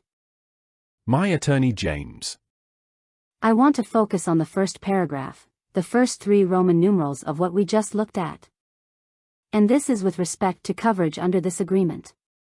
Under this agreement, if you comply with the obligations under the agreement, the government agrees not to prosecute you for Roman numeral 1. Your participation in a scheme from in or about July 2020 through in or about July 2021, whereby, you Khaled, Agrees with others to make, and yourself made, material misrepresentations to financial institutions for the purpose of opening and maintaining bank accounts for entities associated with Miles Guo into which fraudulent proceeds were deposited. Do you see that? Yes. And the second Roman numeral which provides you coverage. Provides you coverage for the following conduct: your participation in a scheme from in or about July 2020 through in or about July 2021. Whereby you agreed with others to engage in, and yourself engaged in, financial transactions designed to conceal that certain funds were the proceeds of fraud. Do you see that? Yes. And then the third Roman numeral regarding coverage here provides coverage for your participation in a scheme from in or about July 2020 through in or about July 2021. Whereby others made material misrepresentations to induce individuals to invest money in Miles Guo-related entities, some of which money you received. Do you see that? Correct. Yes, I do. And, Mr. Khaled, that reflects conduct that you actually engaged in during that time period. July 2020 through July 2021, correct? Yes. That includes the lies to banks that you've testified about in the last few days? Yes. And those lies were made in part in order to maintain bank accounts, is that right? Correct. After the government offered you a non-prosecution agreement, did you discuss it with your attorney? Yes. And this is a yes or no question, Mr. Khaled. Did your attorney provide you advice about the terms of the non-prosecution agreement? Yes. After receiving that advice from your attorney, did you accept the non-prosecution agreement? Yes. Now, on cross-examination you were asked some questions about our meetings. Do you recall those? About what? Our meetings? Our meetings. Yes. Do you recall the exact dates that we met on approximately 19 prior occasions? Not the exact dates. Do you recall every detail of those meetings that we had? Not every detail. Do you recall, for example, whether I was wearing a ponytail at each of those 19 meetings? Ms. Strofa said, "Objection. I don't think that is a relevant thing to remember. You might want to remember some other thing, but I don't think a ponytail would count." The court said, "You opened the door to the ponytail." Ms. Strofa said, "I did, but it's not a memorable one, Your Honor." The court said, "You may answer." No, I don't. During those meetings, did the government ask you questions about the transfers of money into and out of Crane's bank accounts? Specifically, I don't remember. Ms. Strofa said, "I'm sorry. I did not hear that." I said specifically I don't remember. Generally speaking, did the government ask you questions during those meetings? General questions, yes. Did those questions relate to, among other things, your work at Crane? Yes.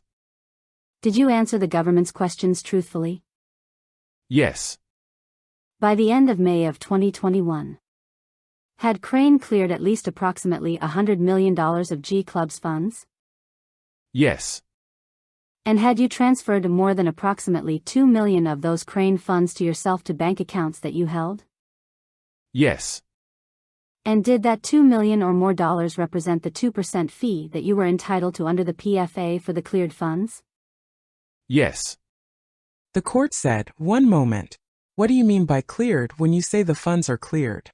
The witness said, "That means we had a package reviewed, the KYC package and an indemnity package from the sender, and the names have been cleared, the payment has been seen, confirmed, and that's considered a cleared payment." The court said, "Go ahead." Ms. Murray said, "Thank you, Your Honor."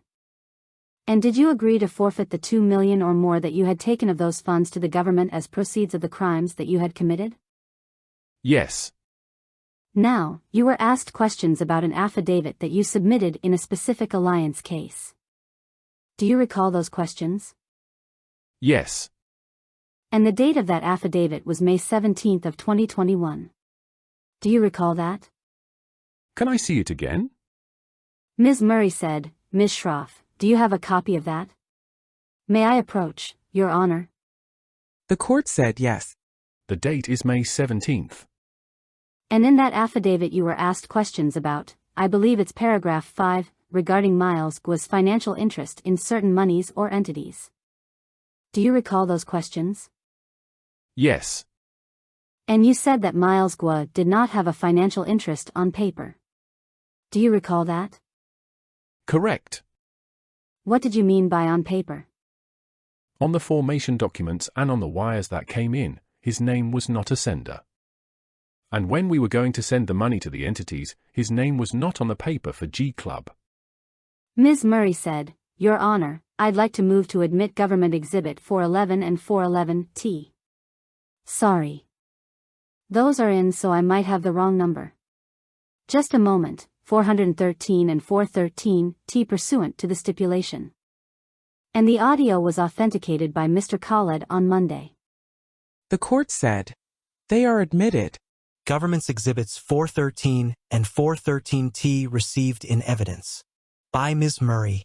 Ms. Loftus, if we could pull up 413 and 413T at page 7, please. If we could play 413 from approximately 3 minutes and 15 seconds and zoom in on the transcript. The jury doesn't have this transcript in their binders. Media played. Can you pause, Ms. Loftus? Mr. Khaled, in that portion of this call which was dated May 12, 2021. You referenced a Pacific subpoena. What was that a reference to? I believe this one. In the recording that we just listened to? The same subpoena. And the affidavit that you testified about on cross-examination. Was that an affidavit that you submitted in response to a subpoena you received in the Pacific Alliance litigation? Yes. And looking down in this transcript a bit, what did you mean in the last paragraph here? You could read the first sentence and explain what you meant by that? We definitely have to paper out. That we have to put it in writing that the money don't belong to you or Miles' son. Is it correct that the money in fact belonged to an entity and not to Miles Guo or Miles' son personally? Correct. And is that consistent with the sworn statement of paragraph 5 of your Pacific Alliance affidavit? Correct. We can take that down, Ms. Loftus. On cross-examination you replayed portions of a recording of an interview of a potential candidate for G Clubs. Do you recall that? Yes. When you made the statements about potential candidate about the types of work that G Clubs was doing or the nature of the position. Who were you working for at that time? At that time I had already established Crane, so I was working on Crane and Saraca. And who, if anyone, was an individual you reported to in the course of that employment? Yvette. You were also asked questions about the time period when you worked at both Saraca and Citibank. Do you recall those questions? Yes. Did you mislead each of your employers during that time as to the status of your employment with the other company? No, they didn't ask me. But when you were working at Saraca and still working at Citibank, did you deliberately not tell Saraca that you had Citibank employment? I wasn't worried about Saraca. How about Citibank? When you were still employed at Citibank, did you deliberately omit from Citibank the fact that you had accepted employment at Saraca? Yes. Did you tell the government about that fact that you had dual employment in violation of your employment contracts when you met with the government? Yes. And that was before you were offered a non-prosecution agreement, correct? Correct. You were asked questions about your bankruptcy on cross-examination. Do you recall those? Yes. Did you organize protests of any of the bankruptcy administrators in your case? Protest? Correct. No. Did you direct protest of any of the bankruptcy administrators' children or ex-spouses? No scope. Ms. Shrofa said, Objection, Your Honor. It's beyond the... The court said, overruled. You may continue. You were asked questions about the ownership of Crane. Do you recall those? Yes. Who had ownership of Crane on paper or on the documents? I did. Who did you report to regarding Crane-related business decisions? Yvette. Who, if anyone, was involved in establishing Crane? Yvette, and I believe Victor wanted to join it. And if Yvette had instructed you to add someone to Crane as an employee, how would you have responded? If at all? Ms. Shrofa said, objection. The court said, you may answer. I would have done it. Now, you were asked questions about various of the recordings that we had listened to on your direct testimony in this case. Do you recall those questions? Yes. You were asked about how one of those call recording ended in the middle of a sentence. Do you recall that? I recall that, yeah. Ms. Loftus, can we please pull up Government Exhibit 417 and 417T? And these are in the jury's binders if they would like to follow along. We're going to start around page 24 of the transcript, please. I don't have the exact timestamp. It will be 2 minutes before the end of the recording. Perfect. Media played. You can pause, Ms. Loftus. Mr. Khaled, the person who's indicated in this recording transcript as you. Who do you understand that person to be based on your participation in this call?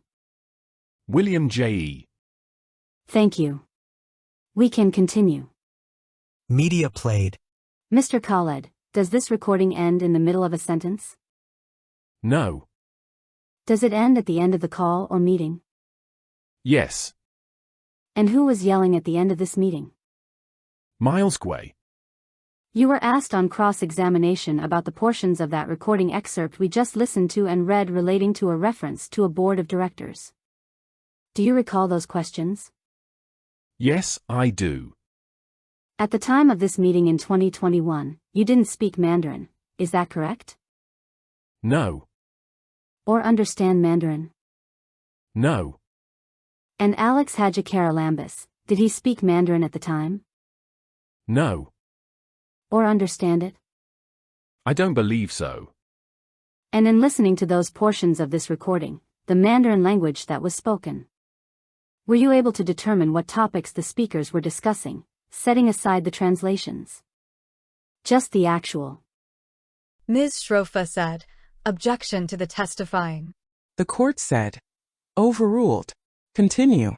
Just focusing on the audio, were you able to understand what the topics were at the time? No. And sitting here today having now reviewed translations of portions of the various calls and meetings that had been conducted in Mandarin, and knowing what was said at that time, how do you feel sitting here today about what was discussed in Mandarin during those meetings? Ms. Shrofa said, objection.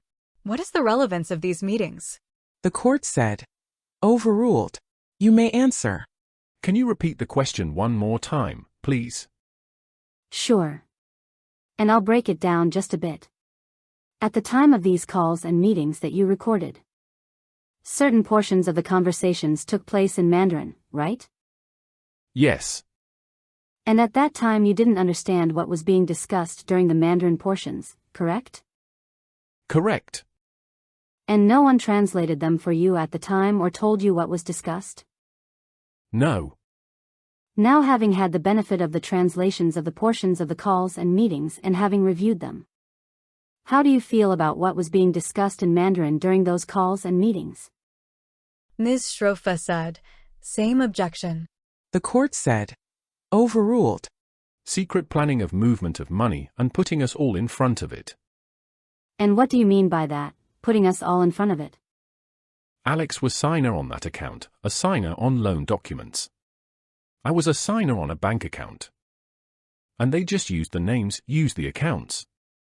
And there was definitely a plan and a structure behind all that we were not privy to.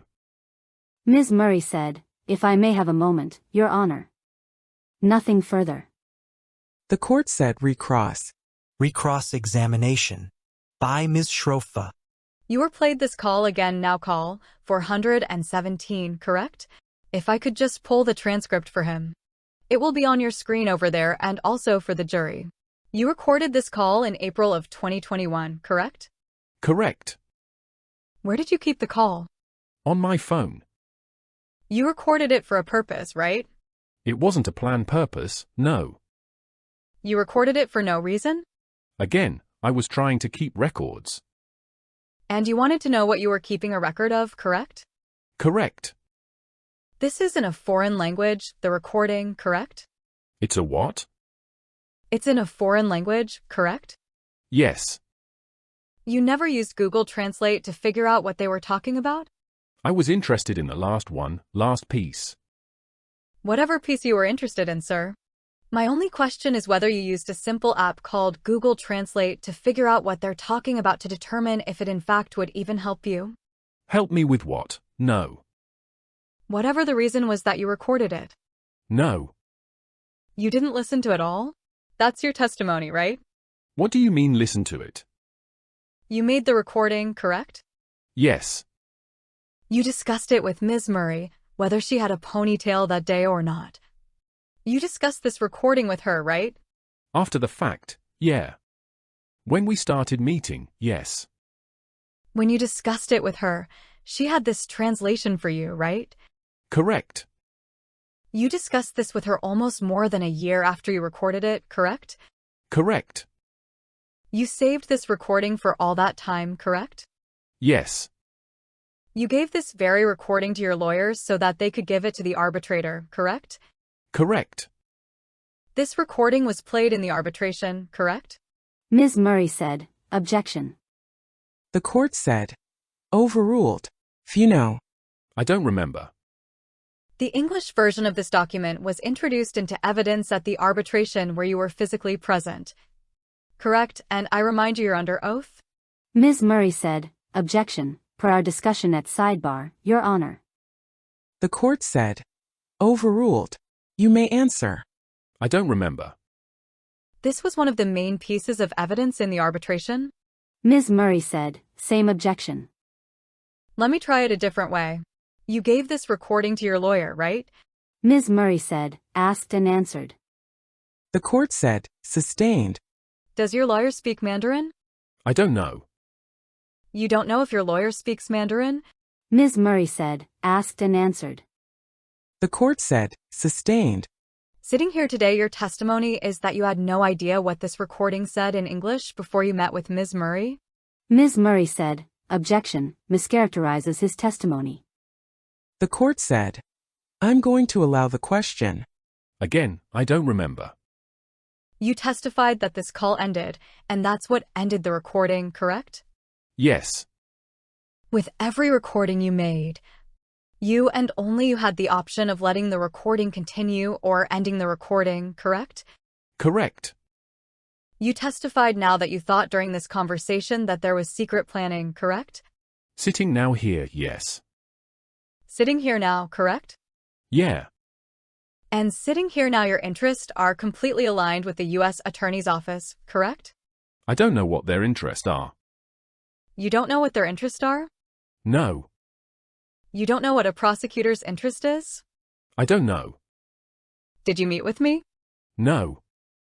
Did you sit down with me 19 times and review any recordings? Ms. Murray said, objection, Your Honor. We've covered all this. Ms. Shrofa said, I don't think so.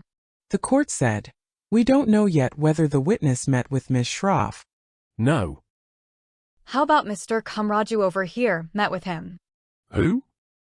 No. How about that young man over here, Mr. Kilgard, met with him? No. The only person you ever talked to is Ms. Murray, correct? That's not correct. Her team? Plus others. 19 times? Correct. Hours at a time? Correct. Ms. Shrofa said, I have nothing further. Ms. Murray said, just one question on redirect, Your Honor. Redirect examination. By Ms. Murray. Mr. Khaled, do you know what happened to the $46 million or so that Crane transferred to Lowell and Mitchell? Aaron Mitchell, do you know what happened to that money after you transferred it to Lowell and Mitchell? No. Recross examination. By Ms. Shrofa. It wasn't your money to know anything about, correct? Excuse me. It was none of your business what happened with that $46 million, correct? It wasn't your money? No, it wasn't. Right. And no matter what Yvette told you, or no matter what Miles Guo told you, or no matter what William J.E. told you, or no matter what Howren he told you, until the arbitrator ruled. You would not let go of that money, correct? Ms. Murray said, objection, scope, form. The court said, sustained on the scope issue. Ms. Shrofa said, I have nothing further. The court said, thank you, sir. You may step out. Witness excused. The court said, you may call your next witness. Mr. Ferguson said, the government calls Minran Wu. Minran Wu, called as a witness by the government. Having been duly sworn, testified as follows. The court said, please be seated and state your name and spell it, and put the microphone close to your mouth. The witness said, my first name is Min. My last name is Wu. The court said, and if you would say your name. The witness said, my name is Minran Wu.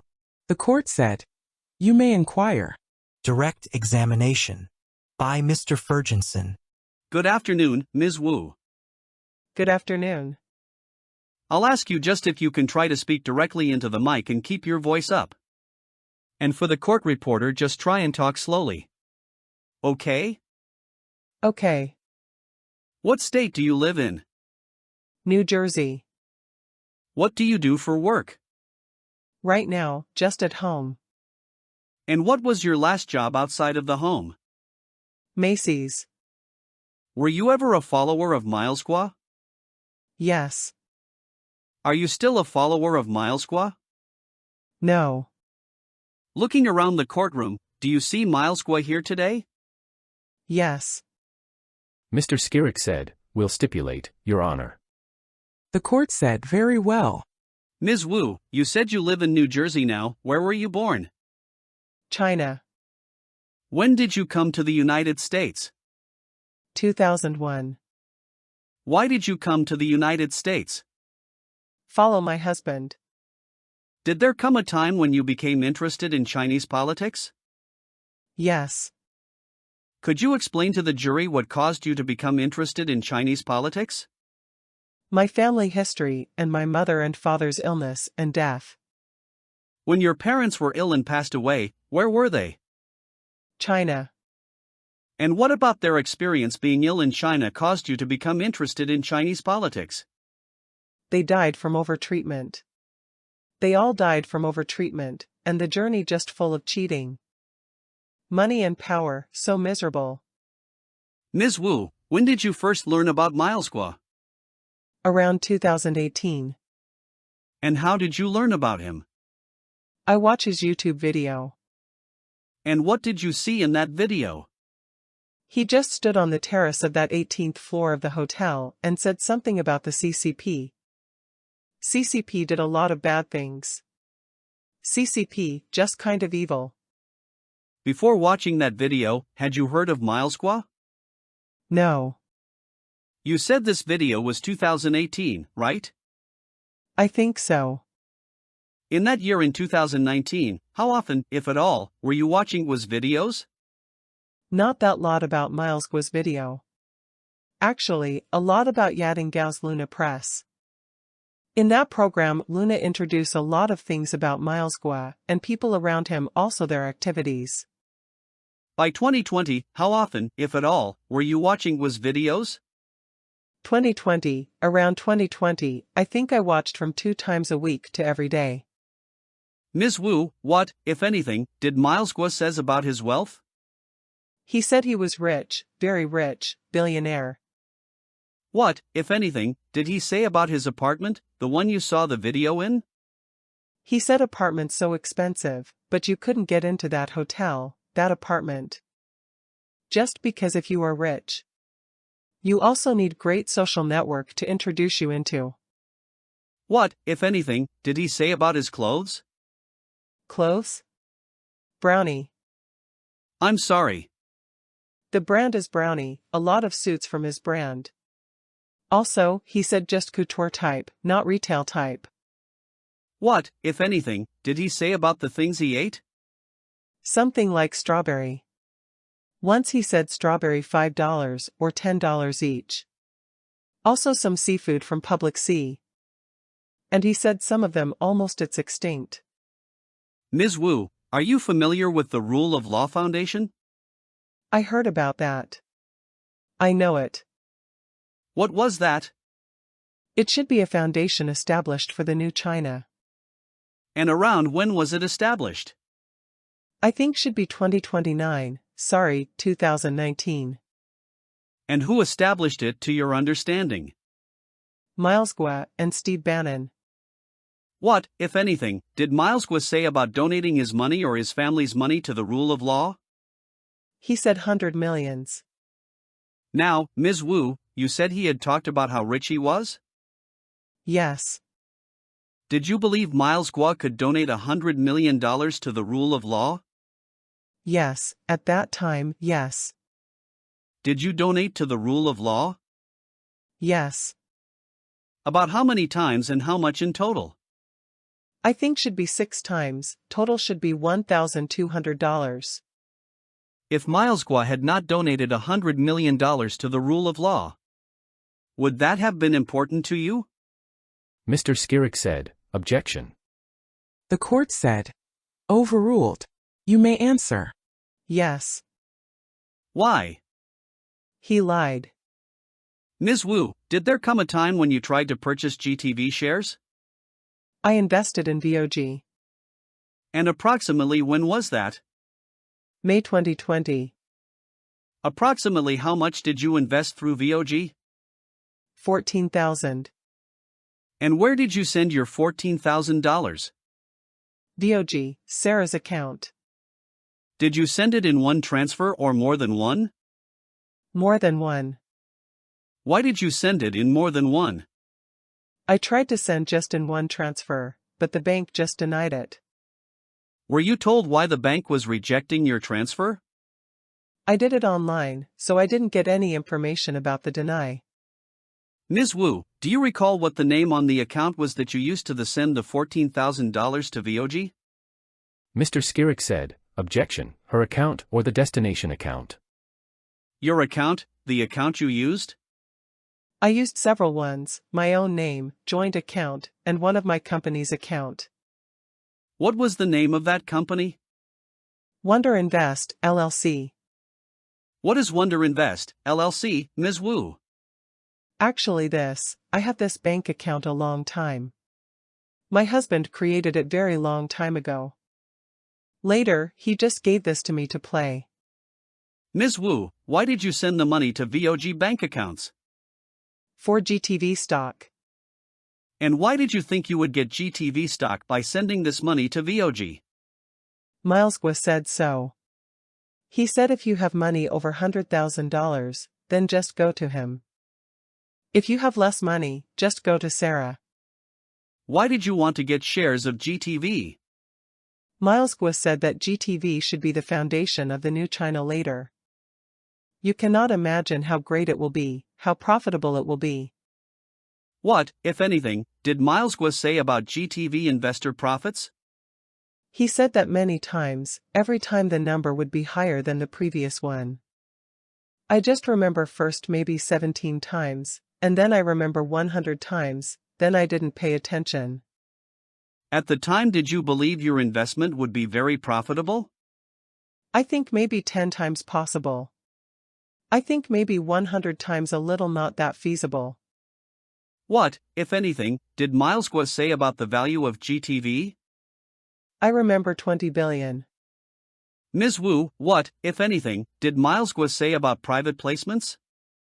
He said this private placement would be the only chance for us common people to have in our life.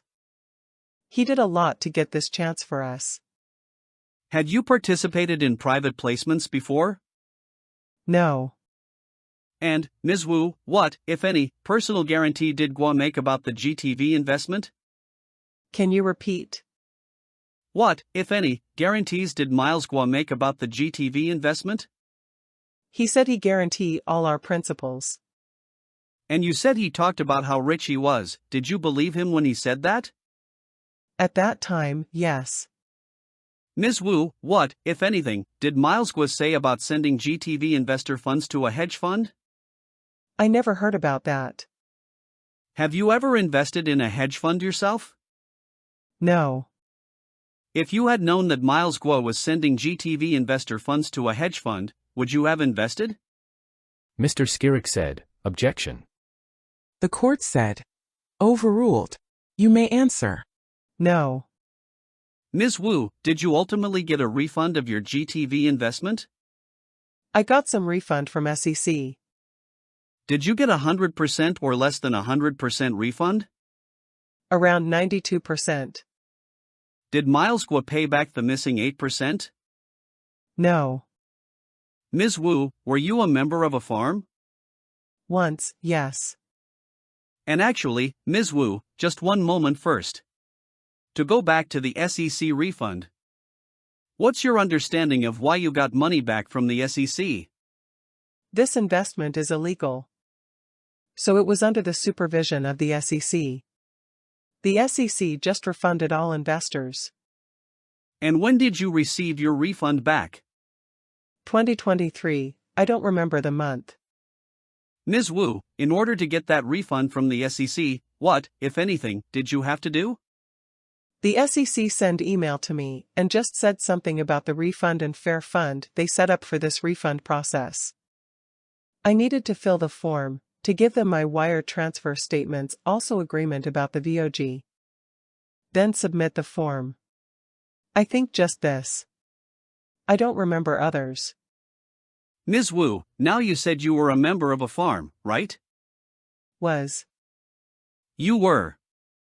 Which farm were you a member of? MOS. MOS. What does MOS stand for? Mountain of Spice. And when did you join Mountains of Spice or MOS? June or July 2020. Where was MOS based? NYC. Who led the MOS farm? At that time, Xiaqidong. And for the court reporter's benefit, could you spell that, Ms. Wu? XIAQIDONG. What other names, if any, did Xiaqidong go by? Chongdao or Chongdao Wengue. Who did that mean? Chongdao means Long Island. Wengue means great brother. Ms. Wu, what's your understanding of how Chongdao became the leader of the MOS farm? Miles Guo chose him. And how do you know that? He said so.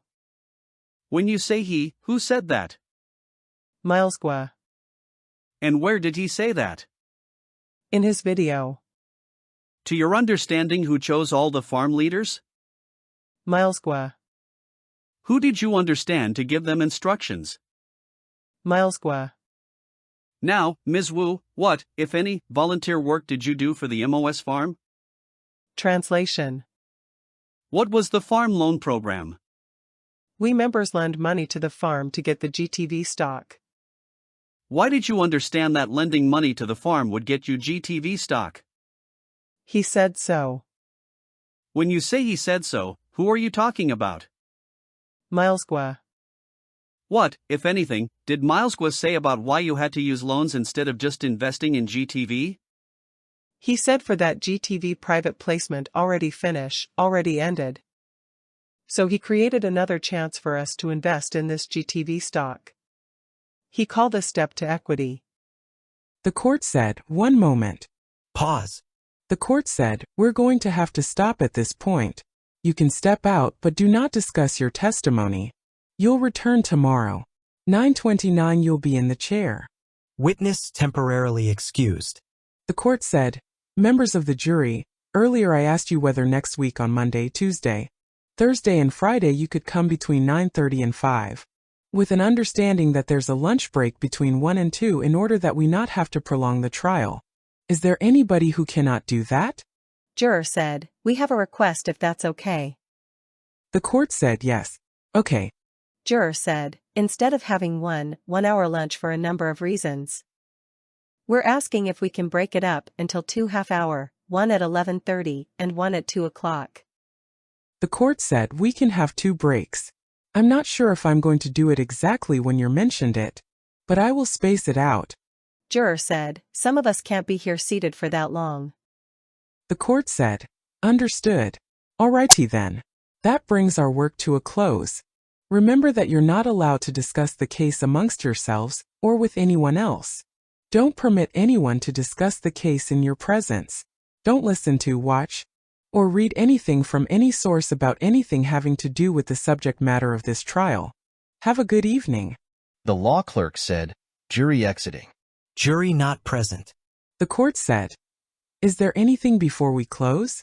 Ms. Murray said, nothing from the government. Thank you. Mr. Skirek said, not from the defense, Your Honor. The court said, have a good evening. Thank you. Adjourned to June 13, 2024, at 9 a.m.